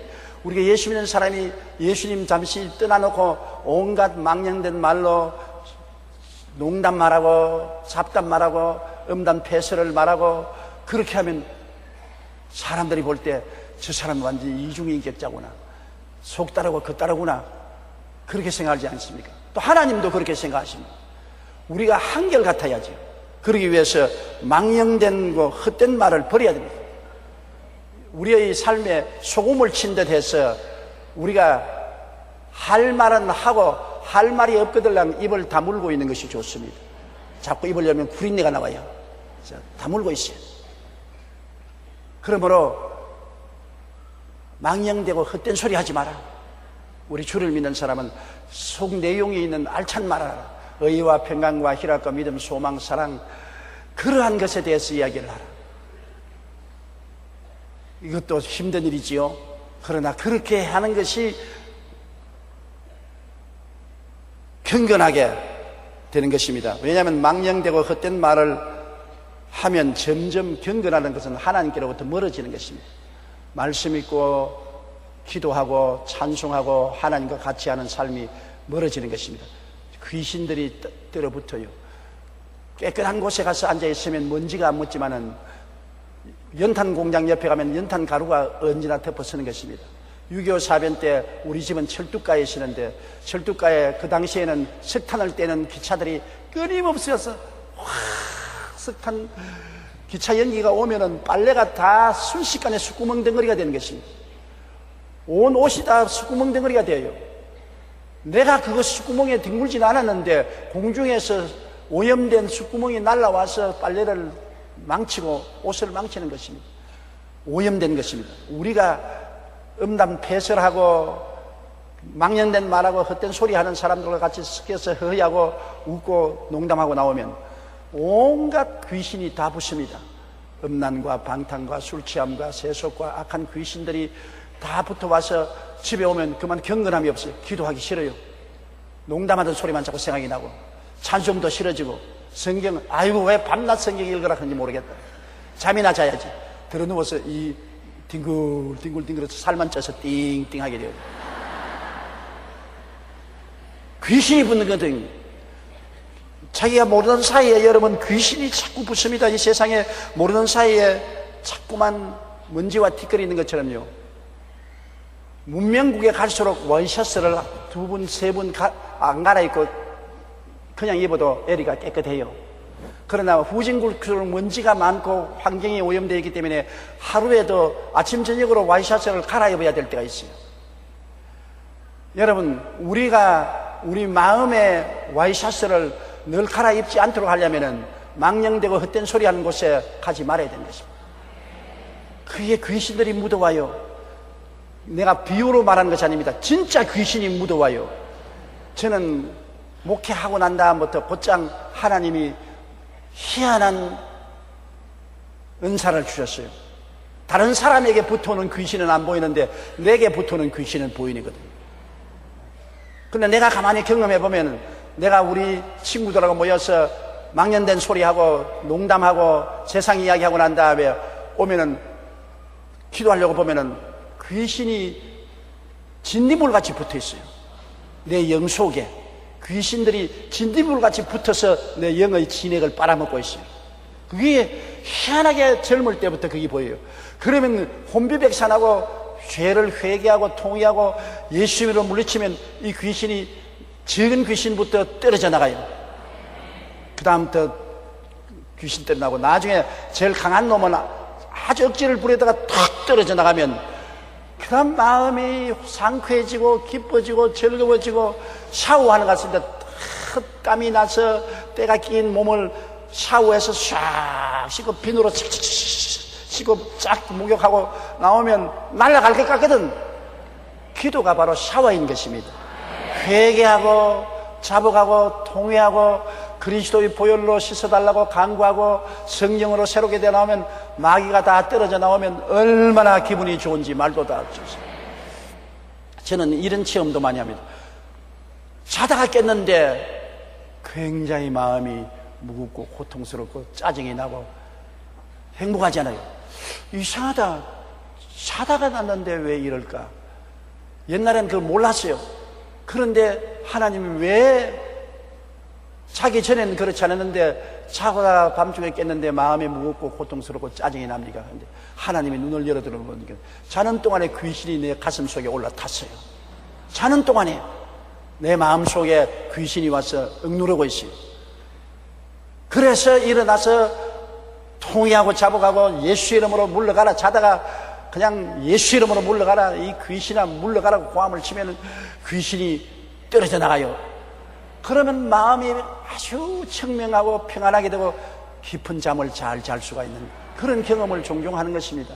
여러분께서 그런 분별력이 없을지라도 이상하게 마음에 짜증이 날 때가 있지요. 이유 없이 이상하게 짜증이 나고 우울하고 인생이 뭐냐, 사는 것이 슬퍼지고 다 때려치워버리고 싶고 부정적인 생각이 날 때가 있지요. 귀신 붙었어요. 귀신이 여러분의 영혼 속에 여의와 평강과 희락의 진액을 빨아먹고 있어요. 그걸 그대로 두면은 점점 더 악화되는 것입니다. 그런 상태에서 주일날 교회 나오면 이상하게 마음이 새로워지고, 그리고 수요일날 예배 드리고 나면 마음이 상쾌해지는 것은 귀신이 떠나갔기 때문인 것입니다. 빌립이 사마리아에 가서 예수 그리스도를 전도하니 많은 사람에게 어떻다고요? 붙었던 귀신이 소리치며 나갔다. 사마리아에서 빌립이 오기 전에는 그렇게 많은 사람에게 귀신이 붙어서 영혼의 진액을 빨아먹어도 그 뭔지 몰랐어요. 귀신하고 같이 살았으니까. 그런데 빌립이 와서 그리스도를 전하니까 비로소 귀신들이 소리치며 나가고 많은 절름발이와 안진뱅이가 낫기 시작하고 그 성에 기쁨이 충만하더라고 말하는 것입니다. 귀신 쫓아내야 돼요, 여러분. 여러분이 정상이 아니고 주님을 섬기고 예배드릴 때 가지고 있던 의와 평강과 희락과 같은 이런 정상적인 마음이 아니고 비정상적으로 마음에 우울하고 부정적이 되고 짜증이 나고 불행하고 고통스럽고 그냥 남편하고 아내하고 싸우고 싶고 그러거든요. 귀신 붙은 줄 알고 무릎을 꿇고 엎드려서 죄를 회개하고 예수 이름으로 귀신을 대적하여 물리치십시오. 마지막 마음이 상쾌해질 때까지 귀신을 대적하고, 그리고 찬송 한 장 턱 부르고 나면은 하나님의 경건함이 넘치게 와서 하늘나라의 기쁨이 넘치게 되는 것입니다. 마음속에 하늘나라 기쁨이 충만하게 돼요. 그렇지 않고 내버려두면 경건함에서 멀어지는 것입니다. 즉 하나님께로부터 점점 멀어지고 세상이 쌓이고 쌓이면 나중에는 교회도 나가기 싫고 하나님 섬기기도 싫어지고 타락하는 위험 속에 빠지게 되는 것입니다. 그렇기 때문에 망령되고 헛된 말을 버리라. 그들은 경건하지 아니하며 점점 나아가느니.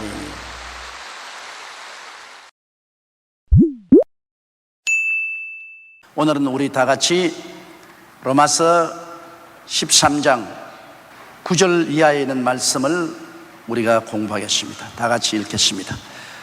간음하지 말라, 살인하지 말라, 도적질하지 말라, 탐내지 말라 한 것과 그 외에 다른 계명이 있을지라도 내 이웃을 내 자신과 같이 사랑하라 하신 그 말씀 가운데 다 들었느니라. 사랑은 모든 율법의 완성이고 사랑은 모든 계명의 완성이라는 것입니다. 왜냐하면 사랑하게 되면 남에게 해를 끼치지 않지 않습니까? 우리가 하나님을 사랑하게 되면 하나님 속상하게 하지 않는단 말입니다. 하나님을 사랑하면 하나님 속상하게 안 하거든요. 그럼 무엇을 하면 하나님 속상하게 하지 않습니까? 하나님의 계명을 지키면 하나님을 기쁘게 하시고 속상하게 하지 않는 거예요. 사랑, 우리가 범죄하는 것은 하나님께 범죄하는 것입니다. 왜? 하나님 법을 어기는 때문에. 다윗이 우리아를 죽이고 그 아내 바스바를 빼앗고 난 다음에도 그가 회개할 때 내가 하나님께 범죄했다고 그랬습니다. 내가 우리아에게 범죄했다, 바스바에게 범죄했다고 말 안 했습니다. 왜? 다윗이 범죄한 것은 하나님의 법을 짓밟은 것입니다. 하나님께 내가 범죄했다. 그런 죄는 여러분 우리 생각에는 이웃에 범죄하는 것 같지만 실제는 하나님의 법을 어겨야 이웃에게 범죄하는 것이기 때문에 하나님을 거스르는 것입니다. 그럼 이 땅에서 이웃에 죄 짓는 것도 심판은 하나님께로부터 받지 않습니까? 하나님을 거스르는 거예요. 하나님을 사랑하면 하나님 속썩이게 하지 말아야죠.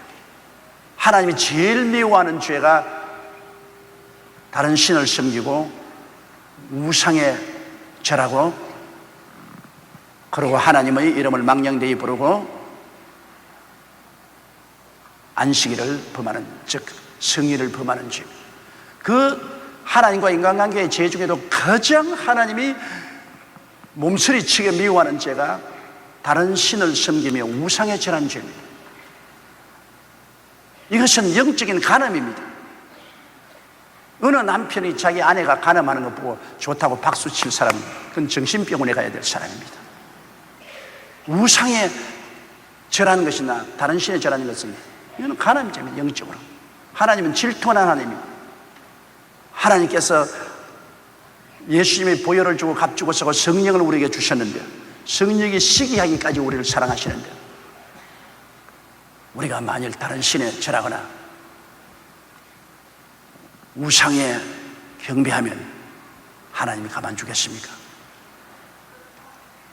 사람들은 여러분 이 무서운 죄를 그렇게 무섭게 생각하지 아니하고 북한에 가도 북한 방문하는데 다 김일성 우상에게 절하라 그러는데 절 좀 했다고 무슨 상관이냐 가볍게 생각합니다. 아주 가볍게 생각해요. 그러나 하나님은 그걸 가볍게 생각하지 않습니다. 하나님은 그를 몸서리치게 미워합니다. 그럼 하나님을 사랑하는 사람이면 하나님이 속상하게 해서 되겠습니까? 하나님은 우상에 절하는 것도 너무너무 미워하시죠. 이스라엘 백성을 하나님이 아수르와 바빌론에 팔아버린 이유도 그들이 바알과 아세라 신에 절하기 때문에 팔은 것입니다.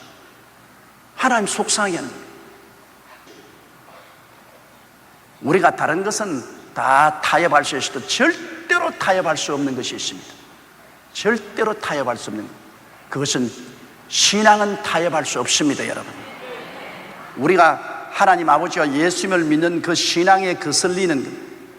그럼 다른 신이나 우상 숭배는 정면으로 하나님 아버지와 예수님을 부인하는 것입니다. 여기에는 여러분 타협할 수 없어요. 사드락과 메삭과 아벳느고가 우상에 절하는 것 그거 뭐냐 그렇게 정도 생각했으면 우상에 절하고 말지 그 거부에서 느부갓네살의 분노를 사서 불풀무에까지 들어갈 리가 있겠습니까? 우상에 절하는 것이 얼마나 무서운 죄이기 때문에 느부갓네살이 불풀무에 던져 넣겠다고 해도 그들은 죽을 각오하고 우상에 절하지 않았어요. 우상 숭배의 죄는 아주 무서운 죄죠. 하나님이 다른 신에 절하는 것하고 우상 숭배하는 것하고 하나님의 이름을 망령되이 부릅니다. 하나님을 우습게 생각한다 그 말입니다. 하나님의 이름을 우습게 생각합니다. 그리고 성의를 무시하는 거예요. 성의를 무시하는 거예요. 이러한 일들은 하나님께 직접 범하는 죄입니다. 사람과 사람의 사이에 짓는 죄는 하나님이 중재를 쓸 수 있거니와 하나님께 직접 득죄하면 어떻게 하겠습니까? 하나님을 사랑하면 이런 율법을 범하지 않으면 내가 하나님을 사랑하는데 왜 하나님 속상하게 해요? 자식이 부모를 사랑하면 부모 속상한 일은 안 하게 되잖아요. 사랑 때문에 안 하게 돼요. 부모가 속상하는 거 보는 것이 좋을 리가 없지 않아요. 그러니 사랑하면 안 하게 되죠. 우리가 하나님을 사랑하게 되면은 하나님에 대한 범죄 안 하게 되죠. 또 이웃을 내 몸같이 사랑하게 되면 이웃에게 손해를 끼치지 않지요. 내 부모를 공경하라는 것도 부모를 사랑하면 공경하게 돼요. 부모를 사랑하지 않기 때문에 공경하지 않지. 사랑하면 공경하게 돼요. 살인하지 마라. 사랑하면 왜 죽입니까? 내 너 사랑한다 죽어라. 그런 사람 봤어요? 사랑하면은 살리려고 하지. 사랑은 허다한 허물을 덮는다고 사랑하면 자꾸 덮고 미워하면 자꾸 발가벗겨요. 여러분 가만히 보아서 자꾸 남을 험담하고 발가벗기면 그 사람 미움이 꽉 들어찬 사람입니다. 그러나 자꾸 덮어주려고 하는 사람, 자꾸 덮어주려고 하는 사람은 사랑하는 사람인 것입니다. 부모가 자기 자식 벗기는 거 보았어요? 자기 자식은 부모가 절대로 안 벗깁니다. 다른 사람이 와서 욕을 하고 비난하면 100분 욕하면 101분 변명을 합니다. 그런 게 아니라고. 그렇다. 그런 게 아니라고. 부모는 자식을 사랑하기 때문에 어찌하든지 자식을 덮습니다. 자식의 허물을 덮죠. 그러면 이웃을 사랑하면 이웃의 허물을 덮는데 이웃을 사랑하는데 죽일 리가 없죠. 살인하지 마라. 간음하지 마라. 이웃을 사랑하는데 간음을 안 하게 되죠. 왜? 간음함으로 말미암아 그 이웃을 죽이는 것이니까. 간음함으로 말미암아 그 이웃을 하나님 앞에 범죄하게 해서 죽게 만드는 것이기 때문에 간음 안 하게 되죠. 내가 간음함으로 일시적인 쾌락을 위해서 이웃의 영혼을 죽이는 일을 할 수가 없지 않아요. 사랑하면 이웃을 온전하게 보존해 줘야지 이웃의 상처를 줄 수 없잖아요. 도둑질하지 마라. 사랑하면 자꾸 갖다 주고 싶지 왜 도둑질을 하겠습니까? 거짓 증거하지 마라. 사랑하는 사람이 덮어주지 거짓말로 자꾸 벗기겠습니까? 사랑하면 내 이웃을 탐하지 마라. 이웃이 잘 되면 마음에 고통을 느끼고 어쩐지 못되게 하려고 하는데, 사랑하면 이웃이 잘 되는 것 보고 박수 쳐주잖아요. 사랑은 여러분 모든 율법의 완성입니다. 내 마음을 다하고 뜻을 다하고 정성을 다하고 목숨을 다해 내 하나님을 사랑하고 내 이웃을 내 몸과 같이 사랑하라. 그렇게 했는데 이 사랑을 하면 하나님 속상하게 하지 않고 이웃에 해를 끼치지 않으니까 그 속에 율법이 다 완성되는 것입니다. 사람은요 자기를 사랑하게 될 때 참 행복하지요. 사람이 내가 나를 사랑하게 되고 나를 귀하게 여기게 되면 사랑하게 되고, 나를 미워하면 행복하잖아요. 내가 보기 싫고 내가 원망스럽고 내 팔자여 내 신세한탄 하게 되면 행복하지 않죠. 그런데 사람이 자기를 사랑할 수 있는 길은 무엇입니까? 아무리 자기를 사랑하려고 해도 그거 잘못하면 탐욕에 떨어지죠.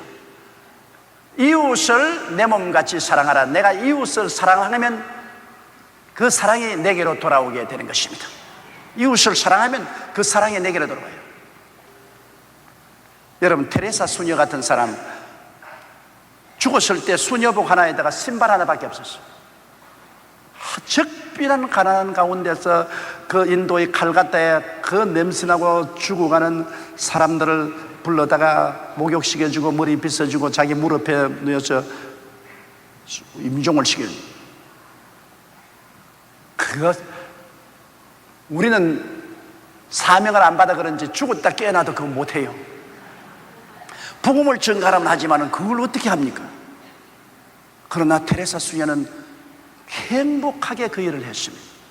왜 그러냐? 사실은 테레사 수녀는 굉장히 자기를 사랑하고 자기 운명을 사랑하는 분입니다. 왜? 이웃을 내 몸같이 사랑함으로 말미암아 그 사랑이 이웃을 통해서 자기에게 넘쳐왔기 때문에 다른 사람 보기에는 지금 무슨 재미로 저렇게 하고 살았냐고 생각하지만은 테레사비는 자기를 극히 사랑하고 자기 운명을 사랑할 수 있었기 때문에 굉장히 행복했습니다. 행복했기 때문에 그 일을 한 것이요, 불행하면 그 일 안 하는 것입니다. 사랑이라는 것은 이웃을 사랑함으로 내가 사랑할 수 있습니다. 사랑은 이웃을 통해서 파이프가 내게로 들어와요. 내가 막 내 자신을 사랑하려는 건 탐욕입니다. 탐욕은 가지면 가질수록 더 마음에 고통이 있다고 합니다. 그러므로 가정에도 여러분 사랑하려거든 남편을 사랑하세요. 자기를 사랑하려고 하는 사람은 남편을 사랑하면 그 사랑이, 남편을 사랑하는 사랑이 내게로 돌아와서 나를 사랑하게 됩니다. 남편을 미워하면 나를 미워하게 되고, 남편을 사랑하게 되면 자기도 사랑하게 돼요. 아내를 미워하게 되면 자기를 미워하게 돼요. 아내를 사랑하게 되면 자기를 사랑하게 돼요. 이 사랑이라는 것은 희한하게 이렇게 법칙이 되어 있습니다. 직접 내가 나를 사랑하려고 한다고 사랑이 안 돼요. 사랑은 언제나 남을 통해서 내게 오게 되어 있어요. 내가 이웃을 사랑하면 나도 사랑하게 돼요. 내가 이웃을 미워하면 나도 미워하게 돼요. 이러기 때문에 우리는 이웃을 내 몸같이 사랑하면 내 몸을 내가 사랑하게 돼요. 그렇기 때문에 자꾸 사람들에게 날 사랑해줘, 날 사랑해줘, 날 사랑해줘 하면 그거는 사랑을 받는 것이 아니라 폭군이 되고 말아요. 한 가정에도 남편이 그냥 굴리다가 날 사랑해, 내가 돈도 벌어오고 너희 나 돌아왔는데 날 사랑해. 그러면 부인이 굽신거리고 애들이 굽신거리는데 자기 행복하냐? 행복하지 않습니다. 그건 폭군이지. 자기를 사랑할 수 없어요. 그러나 남편이 부인을 아주 뜨겁게 사랑해서 부인이 하는 모든 일에 관심을 가지고 돌보아주고 자식들이 하는 일에 관심을 가지고 돌보아주면은 자기도 모르는 사이에 자기를 사랑하게 됩니다. 내가 살 가치가 있다. 자기를 사랑하게 되고, 자기를 사랑하게 되면 행복하게 돼요. 행복은 사랑함으로 오는 것입니다. 자기와 자기 운명을 사랑할 때 자기가 행복하게 되지. 그러므로 오늘부터 집에 돌아가거들랑 아예 결심하고 남편을 사랑하세요. 아내를 사랑하고요, 그게 자기 사랑하는 기능입니다. 독일의 유명한 알버트 슈바이처 박사, 여러분 들어본 적 있으면 성자 슈바이처 박사, 그는 잠비아에 가서 30대에 가서 남은 여생을 문둥이들과 같이 살았습니다. 문둥이들 치료하고 문둥이를 돌봐준대요. 그 슈바이처 박사는 어떤 사람이냐, 훌륭한 부모 밑에 태어나서 베를린 대학에서 공부를 하고 30대가 되기 전에 그는 음악 박사, 문학 박사, 신학 박사, 철학 박사, 의학 박사, 30대가 되기 전에 박사학위를 5개나 딴 희대의 천재입니다. 이야, 어떻게 해서 그렇게 되었을까? 우리는 60대가 되어도 아직 박사 못 땄는데 30대 전에 벌써 박사학위를 5개나 가지고 그의 오르간 연주는 유명했습니다. 음악 박사로서 오르간 연주는 온 독일 사람들이 다 찬탄을 했습니다. 그런 그가 불행했어요. 늘 마음속에 나는 부모 덕분으로 공부를 잘하고 이렇게 행복하게 해서 박사학위를 5개나 가진 상층사회 사람이 되었지만은 이 지구상에 얼마나 많은 불쌍한 사람들이 헐벗고 굶주리고 초등학교도 못 가고 살지 않느냐. 그러면 그 사람들을 저 내버려 두고 난 다음 내가 행복할 수가 있느냐? 그는 행복하지 않았습니다. 그래서 나이 30에 모든 것을 다 버리고 그 열악한 잠비아의 문둥이촌에 자진해서 들어갔습니다. 30에서 그가 세상을 뜰 때까지, 80여세가 되어 세상에 뜰 때까지 그는 그 문둥이촌에 있으면서 문둥이하고 같이 살며 그 환처를 치료해주고 그들을 정말 가르치고 사랑하며 위로하고 살았습니다. 문둥이를 위해서 음악을 연주하고 그들에게 문학을 가르치고 철학을 가르치고 신학을 가르치고 하나님을 알게 하고 치료하고 돌봤습니다. 그런데 그는 그렇게 행복했다고 말했습니다. 그가 30세 동안 베를린에서 박사학위를 5개나 따고서 상층사회에 살았을 때는 늘 불만족했는데 잠비아의 문둥이촌에 와서 문둥이를 사랑함으로 말미암아 자기를 사랑해, 자기 삶의 의미와 가치를 알게 되고 자기를 사랑하게 되어서, 그래서 그는 가장 행복한 삶을 그 잠비아에서 보냈다고 그는 말했습니다. 행복했기 때문에 그 장거리에 들어있지요. 큰 목이 들끓고 물도 전부 비위생적이고 마라리아가 창궐하고 그런 데서 문둥이들하고 섞여서 사는 게 행복했기 때문에 하지, 돈 주고 하라 하면 안 합니다. 여러분, 누가 돈 받고 하겠어? 그들을 사랑함으로 자기를 사랑하게 되고, 자기를 사랑하는 사람이 행복한 사람인 것입니다. 자기를 미워하는 사람은 절대로 행복하지 못해요. 저도 목회를 하면서 우리 성도들 여러분을 뜨겁게 사랑하게 될 때 내가 나를 사랑하게 되고 목회하는 것이 즐거워요. 그러나 성도를 미워하게 되면, 나를 미워하게 되니까 목회하는 게 즐겁지 않으니까 목회 그만두죠.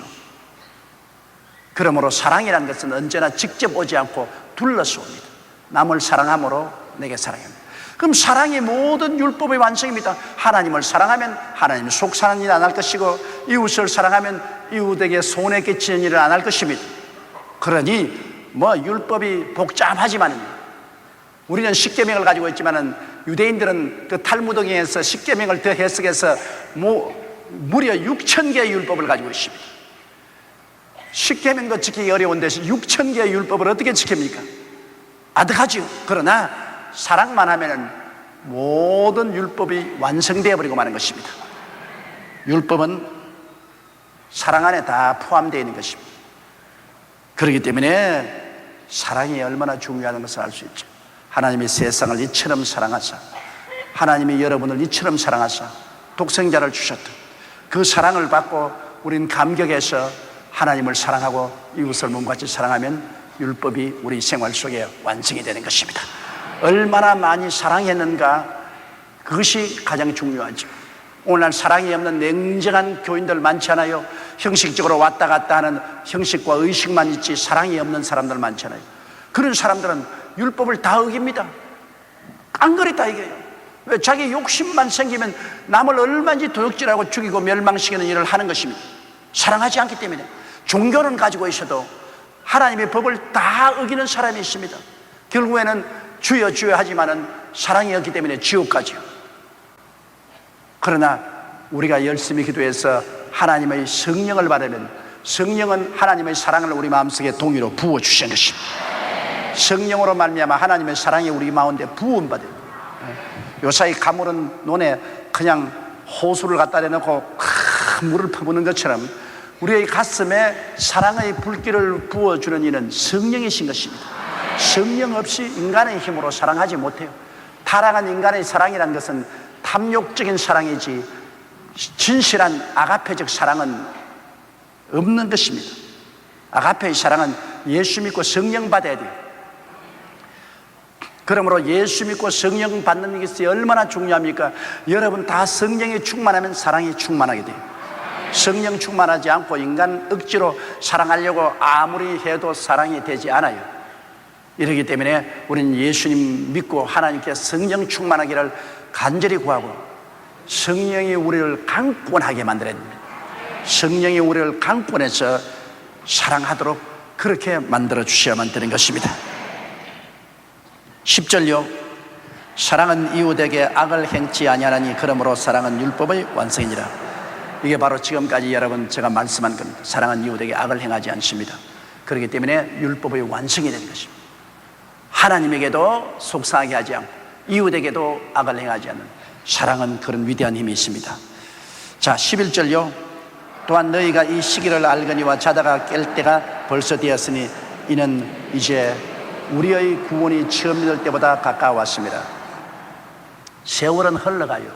세월은 정체되어 있잖아요. 하루 자고 또 일어나면 또 살고 또 하루 자고. 저는 요사이 그런 생각이 늘 나요. 저녁에 자려고 벽에 빌 때마다 이제 무덤이 가까웠구나. 하루 더 이거 하루하루 그냥 무덤이 가까워요. 그래서 이제 가까워지면 뭐 순식간에 광음이 지나가요. 20대는 20마일로 달리고 30대는 30마일로 달리고 40대는 40마일로 달리고 50대는 50마일로 달리고 60대는 60마일로 달려요. 점점 속도가 빨라집니다. 여러분 이 폭포가 떨어지는 곳에 위에 물 흐르는 거 보십시오. 저 상류에는 천천히 흐르죠. 그때는 보드를 타고도 유유히 져가서 오른편 왼편으로 갈 수 있습니다. 그러나 보드가 점점 이 폭포 곁에 가까이 오면 물살이 세어져서 그때는 아무리 저어도 소용이 없어요. 순식간에 벼랑에 떨어집니다. 우리가 나이를 먹을수록 죽음의 그림자가 굉장한 빠른 속도로 다가오는 것입니다. 우리는 다 시간이라는 벨트를 타고 살아요. 시간 안에 살고 있어요. 사람이 한번 나서 죽는 것은 정한이 지어 죽고 난 다음에 심판이 있으려. 모든 인생은 풀과 같고 그 영화는 풀의 꽃과 같아. 풀은 시들고 꽃은 떨어지되 야훼의 말씀은 세세토록 있도다. 우리가 오직 이 시간의 벨트를 초월할 수 있는 길은 예수 믿고 하나님 품에 안기는 길밖에 없는 것입니다. 예수를 믿으면 나는 부활이요 생명이니 나를 믿는 자는 죽어도 살겠고 살아서 나를 믿는 자는 영원히 죽음을 보지 아니라. 누구든지 저를 믿으면 영생을 얻으리라. 영생은 시간의 벨트를 뛰어넘는 것입니다. 우리 육체는 날로 후피하나 마음은 날로 새롭도다. 그러므로 육체는 시간의 벨트를 타고 있지만은 우리 마음은 초월해버렸어요. 마음은 이미 아버지 하나님과 예수님과 더불어 보좌에 앉아있는데 이 영생 속에 산다.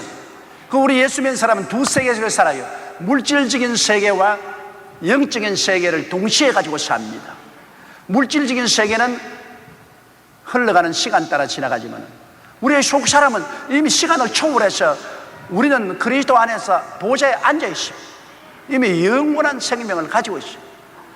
그렇기 때문에 우리는 흐르는 물길 같은 이 세상에 살면서도 이것을 이미 초월해서 영생을 마음속에 가지고 사는 사람들이 되는 것입니다. 신령한 세계가 우리 속에 들어와 있으면서 동시에 우리 물질적인 몸 속에 삽니다. 우리는 두 세계를 함께 가지고 살아요. 물질적인 세계와 영적인 영원한 세계를 동시에 가지고 사는 이러한 존재들이 되는 것입니다. 그런데 우리가 육신적으로 보면은 너희가 이 시기를 알거니와 자다가 깰 때가 벌써 되었다. 세상 잠에 취했다가 깰 때가 되었다 이런 것입니다. 우리가 뭐 육신으로 자는 것이 아니라 세상 잠에 푹 취해 있어요. 세상 잠에 세상 가정의 재미, 세상의 일락의 재미, 쾌락, 뭐 세상 죄악 이런 데 빠져가지고서 정신을 못 차려요. 여기 우리가 육신이 자면은 자는 동안에 세상에 무엇이 일어나는지 모르잖아요. 그러니 세상 잠에 취한 사람은 하늘나라 일을 등한히 느껴. 교회는 왔다 갔다 하면서도 아버지 하나님과 예수님과 성경에 대한 것을 등한히 느껴. 성경 귀찮은 거 왜 읽어요? 기도 아이고 바쁘고 뭐 한시만 잠을 더 자야지 기도는 왜 해? 구역 예배 그거는 미친 사람이나 가지 그냥 우리같이 보통 사람 안 간다. 구역 예배 셀 미팅은 안 간다. 철야기도 그건 답답한 사람이나 가지요. 우리같이 안 답답한 사람은 안 간다. 자꾸 예수 그리스도와 하나님 나라에 대한 것은 관심 밖으로 밀어냅니다. 이 잠든 사람이 마음에 하늘나라와 그리스도를 믿는 것이 마음 중심에 관심의 중심이 되어 있는 사람은 깨어있는 사람입니다. 무엇을 하더라도 그 나라와 그 일을 먼저 구한다. 성수주의, 주일날은 배 일어나고 교회 가야 돼. 하나님 섬겨 성수주의를 해야 된다. 관심이 중심이다. 물질이 들어오면 좋은 것으로 하나님께 먼저 11조 드리고 좋은 일이 생기면 언제나 감사 시험을 드립니다. 12조 드립니다. 관심이 집중. 그리고 어려운 일이 있을 때도 기도하고 좋은 일도 감사하고 그리고 남에게 언제나 그리스도를 전도할 기회를 찾고. 깨어있는 사람은 그렇게 합니다. 깨어있는 사람은 하늘나라 일에 관심이 집중되어 있는 사람이 깨어있는 사람인 것입니다. 그러나 잠자는 사람은 하늘나라 일에 관심이 없고 세상 일에 관심이 집중되어 있는 것입니다. 세상 일에 관심이 집중되어 있죠. 그러면 이 사람은 잠든 사람입니다. 잠들 때 여러분 도적이 오면 도적이 와서 다 훔쳐가도 모르잖아요. 이 잠든 사람, 영적으로 잠든 사람은 주께서 호령과 천사장의 소리와 하나님의 나팔로 친히 하늘로 강림하실지라도 못 들어요. 잠잔다고. 깨어있는 사람이 영적으로 하늘에서 신령한 나팔 소리가 들리고 주님의 고함친 소리가 들리면 다 준비해서 달려 올라가는데요. 이 사람 잠잔다고 그러고 난 다음에 아이고 주일날 교회나 갈까? 오늘 교회가 왜 이렇게 비었어? 시간이 다 됐는데. 아니 목사님도 안 나오고 전부 다 어떻게 됐어? 다 올라갔는데 지원차 와가지고 시야하는 겁니다. 다 올라가 버리는데 이제 반드시 그날이 와요. 여러분 그날이 와요.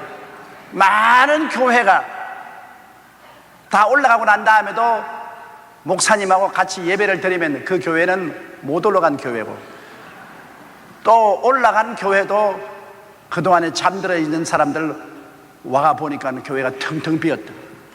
이거는 자기는 뒤처진 것입니다. 세상아 잘 있거라 나는 가노라. 7년 환란 일기 전에 나는 가노라. 세상의 시달림도 이제 끝나고 할렐루야 이 날을 기다렸다는 것은 깨어있는 사람이 올라가는 것을 말하는 것입니다. 잠든 사람은 이제 7년 환란을 통해야죠.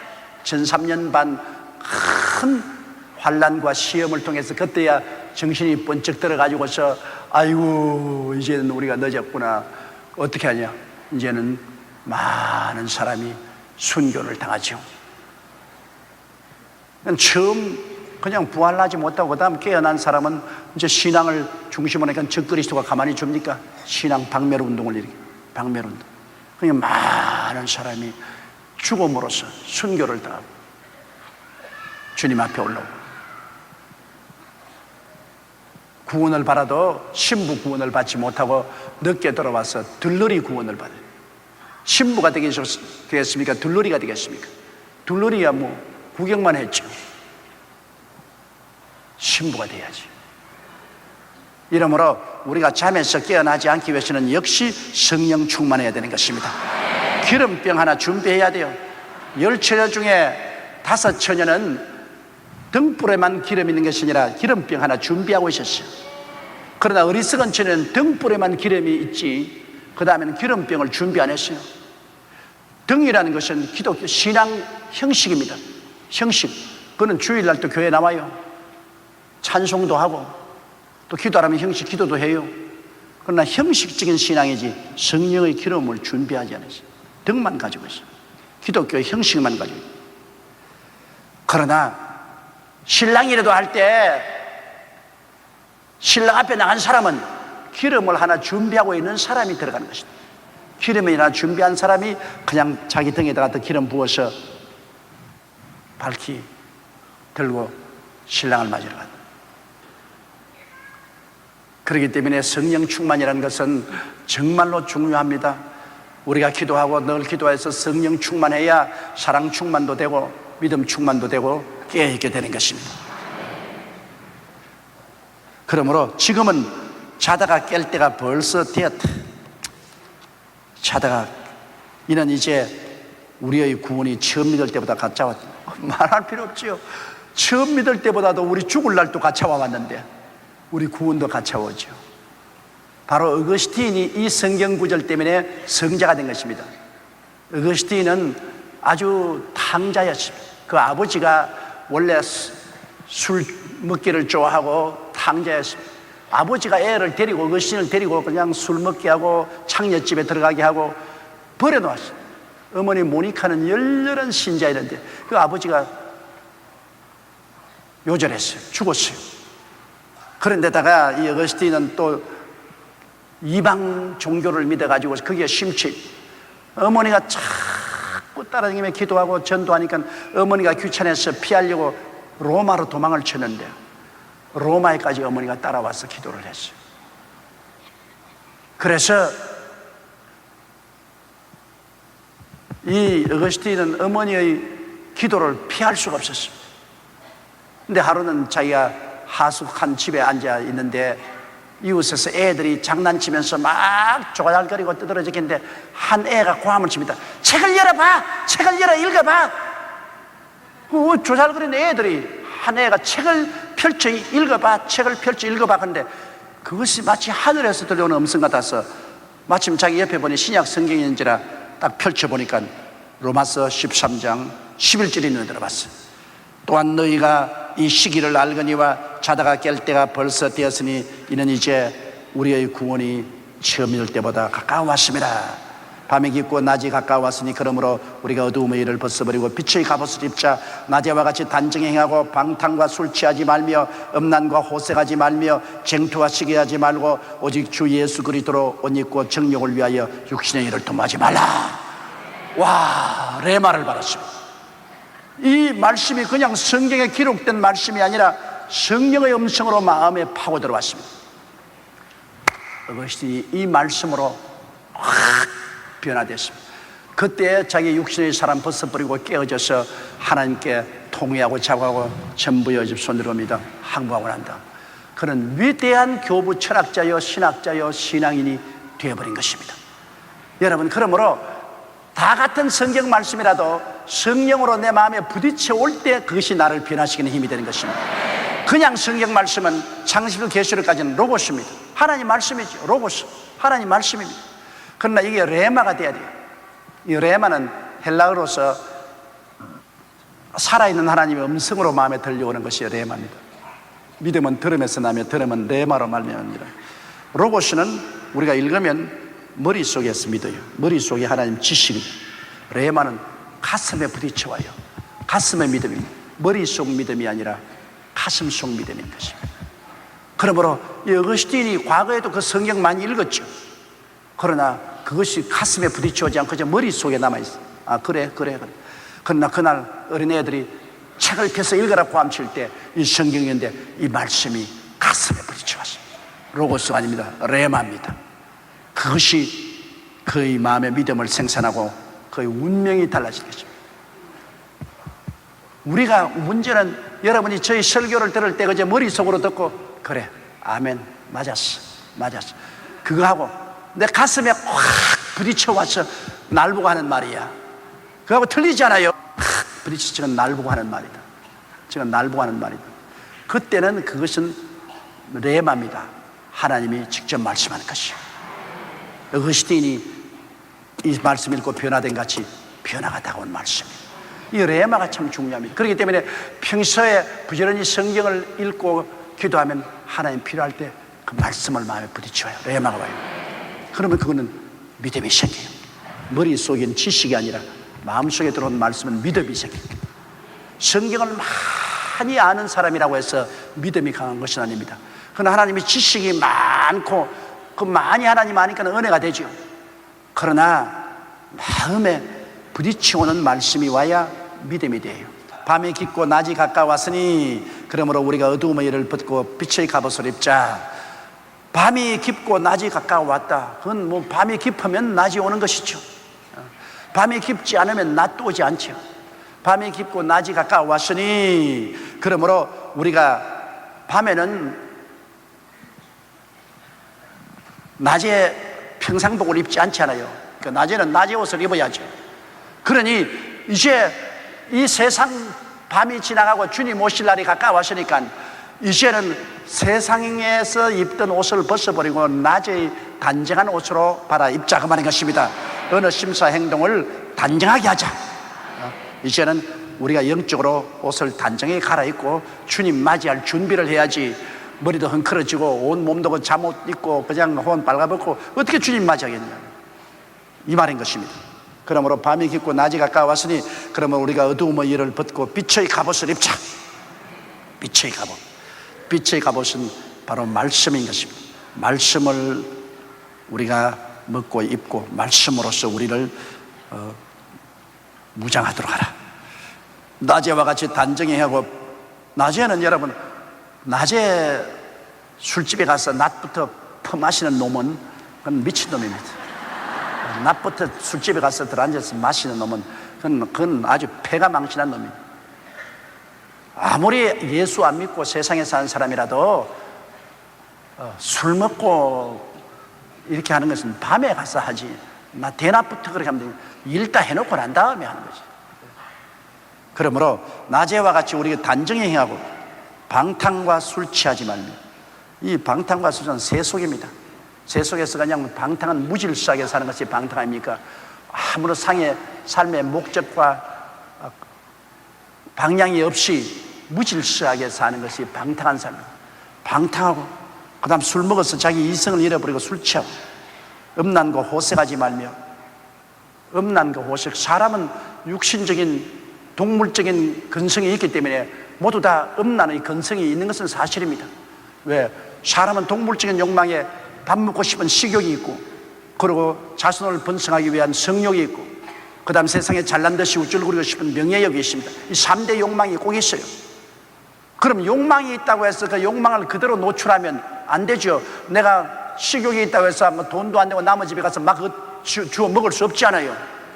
성욕이 있다고 해서 그냥 막 방종해서 그냥 사창굴로 돌아다니고 남의 아내를 그냥 빼앗고 음란 방탕하면 그건 큰 문제가 생기잖아요. 명예욕을 즐긴다고 남의 명예를 빼앗기 위해서 남을 그냥 멸시하고 짓밟고 죽이고 자기 명예욕을 얻어서는 안 되잖아요. 사람이 살면서 자기 욕망을 제어해야 되는 것입니다. 자동차 보면은 굉장한 엔진 속도가 있잖아요. 엔진이 속도가 나면 날수록 그게 브레이크를 더 강하게 만들어내야 되는 것입니다. 자동차가 그냥 속도만 내면 큰일 나죠. 브레이크를 걸어야죠. 그래서 아무리 빨리 가져도 위험한 브레이크를 탁 밟으면 착 서야죠. 엔진은 강한데 브레이크가 약하면 큰 사고를 일으켰죠. 그러니까 우리 오늘날 우리의 신앙에 브레이크를 걸어야 되는 것입니다. 욕망은 다 있어요. 욕망이 죄는 아닙니다, 여러분. 사람이 생존하기 위해서는 식욕이 있기 때문에 열심히 일하고 부지런히 일해가지고서 어찌든지 잘 먹고 잘 입고 잘 살려고 하죠. 그 욕망이 있죠. 성욕도 있어야 결혼하죠. 성욕이 없으면 결혼합니까? 혼자 살지 뭐 복잡하게 마누라 남편 데려놓고 난 다음 골치 아프겠어요. 혼자 사는 게 좋지. 나이가 늙어보니까 혼자 사는 게 참 좋더라고요. 귀찮지 않고 편안하고. 젊을 때는 성욕이 있기 때문에 아주 부인하고도 있고 뭐 같이 이렇게 치대고 하는 건 좋지만은 나이가 늙어지면 막 그게 쓱 사라지니까 혼자 사는 게 참 편안하고 좋고 옆에 치대면 귀찮다고. 그러니 성욕이 없으면은 인류가 멸망해버리죠. 뭐 자강 안 가고 시집 안 가고 자손들 안 놓고 뭐 그러니 뭐 인류가 살 수 없죠. 그러나 성욕이 있는 건 당연한 일인데요. 그러면 그거 있다고 그대로 내버려 놓으면 어떻게 합니까? 그냥 천방지축으로 뛰놀게 하면 어떻게 합니까? 브레이크를 걸어야지. 도덕적인 브레이크를 걸어야죠. 브레이크를 걸어서 성령을 있어대 결혼해서 자기 처자를 데리고서 한정되게 살도록 브레이크를 걸어야지. 브레이크. 그러므로 우리가 사는데 도덕적인 브레이크가 굉장히 중요한 것입니다. 우리가 오늘날 사회에 가장 중대한 것은 젊은이들에게 도덕 교육을 안 시키므로 브레이크를 안 넣어줍니다. 전부 출세하는 길만 가르치고 공부만 열심히 하라, 출세하라, 돈 벌어라, 명예를 얻어라, 잘 먹고 잘 쓰고 잘 살게만 자꾸 교육하고, 그 다음에 도덕적인 브레이크는 안 겁니다. 학교에서 아주 브레이크 교육을 시켜낸대요. 신앙이 있으면 신앙이 브레이크가 되는데 신앙이 없으면 도덕적인 브레이크를 걸어야 돼요. 옛날에 일정 시대에 일본 사람들이 잘못한 건 많지만은 학교에 교육시킬 때 수신 과목이 굉장히 강했습니다. 우리도 학교 다닐 때 수신 교육이 굉장히 강했어요. 선생님이 길거리 가다가 침 뱉지 말라, 그렇지 않으면 나무 화단에 올라가서 집 밟지 말라, 나무 물건 훔치지 말라, 이런 거 굉장히 강하게 가르쳤어요. 그게 지금도 내 머릿속에 남아있습니다. 지금 내 머릿속에. 수신 교육이, 도덕 교육이라는 것은 브레이크입니다.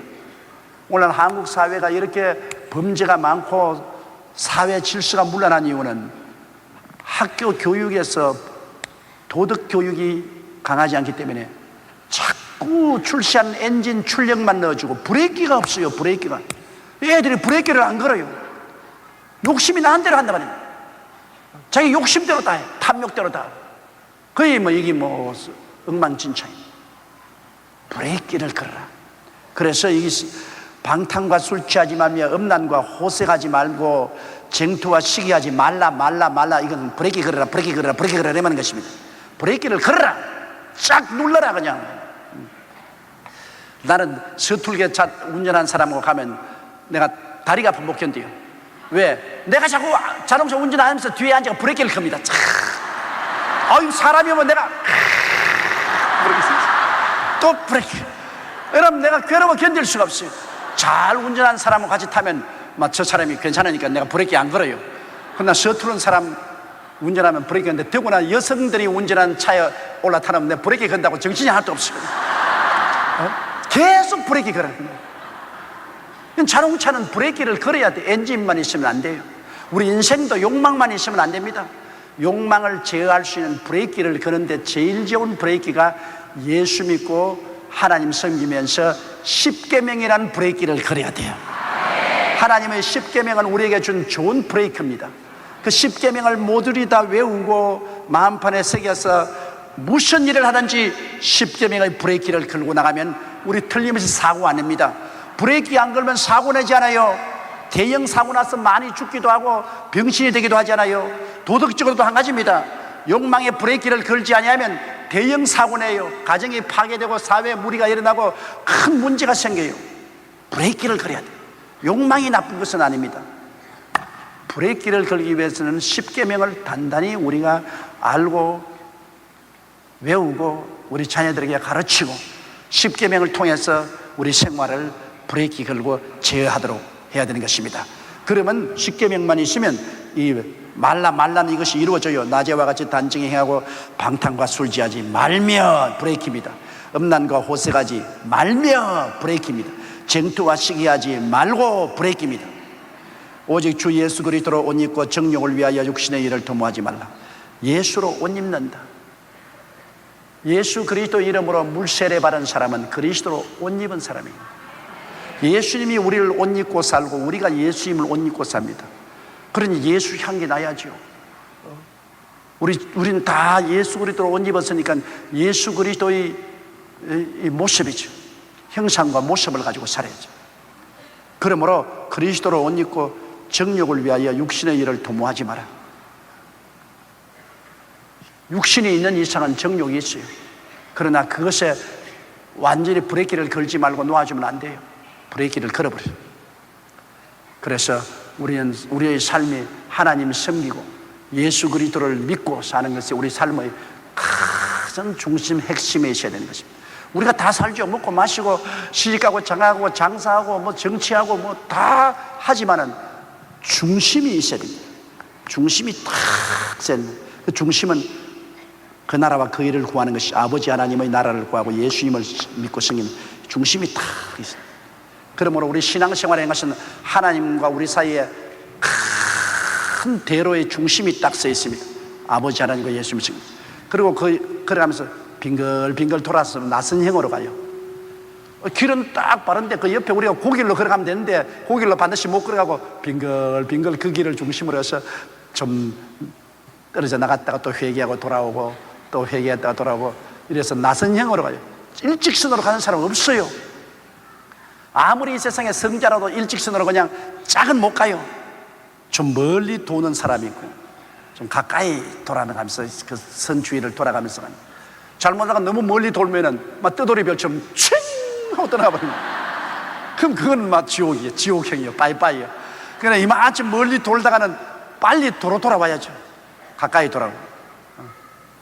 그래서 하나님께 가는 길을 중심으로 잡고 있으면 우리는 빙글빙글 나선형으로 돌면서 결국은 하늘나라까지 가는데, 신앙이 깊어질수록 이 나선 거리가 좁아져요. 신앙이 없을 때는 멀리 이렇게 돌죠. 세상으로 멀리 돌아가요. 신앙이 있으면 자꾸 가까이 돌고 가까이 돌고 가까이, 나중에는 일직선으로 싹 가게 됩니다. 그러므로 우리 모두 다 마음속에 이 길이 쫙 서야 되는 것입니다. 좀 빙글빙글 돌더라도 중심이 서야, 중심이 서 있으면 돌아도 또 돌아오고 또 빙 떠났다가 또 돌아오고 자꾸 돌아와요. 그러나 중심이 안 선 사람은 아주 돌 곳도 없고 그냥 떠나버려. 그냥 별똥별처럼 그냥 휘 하고 떠나버려. 끝장나고 마는 것이죠. 할렐루야.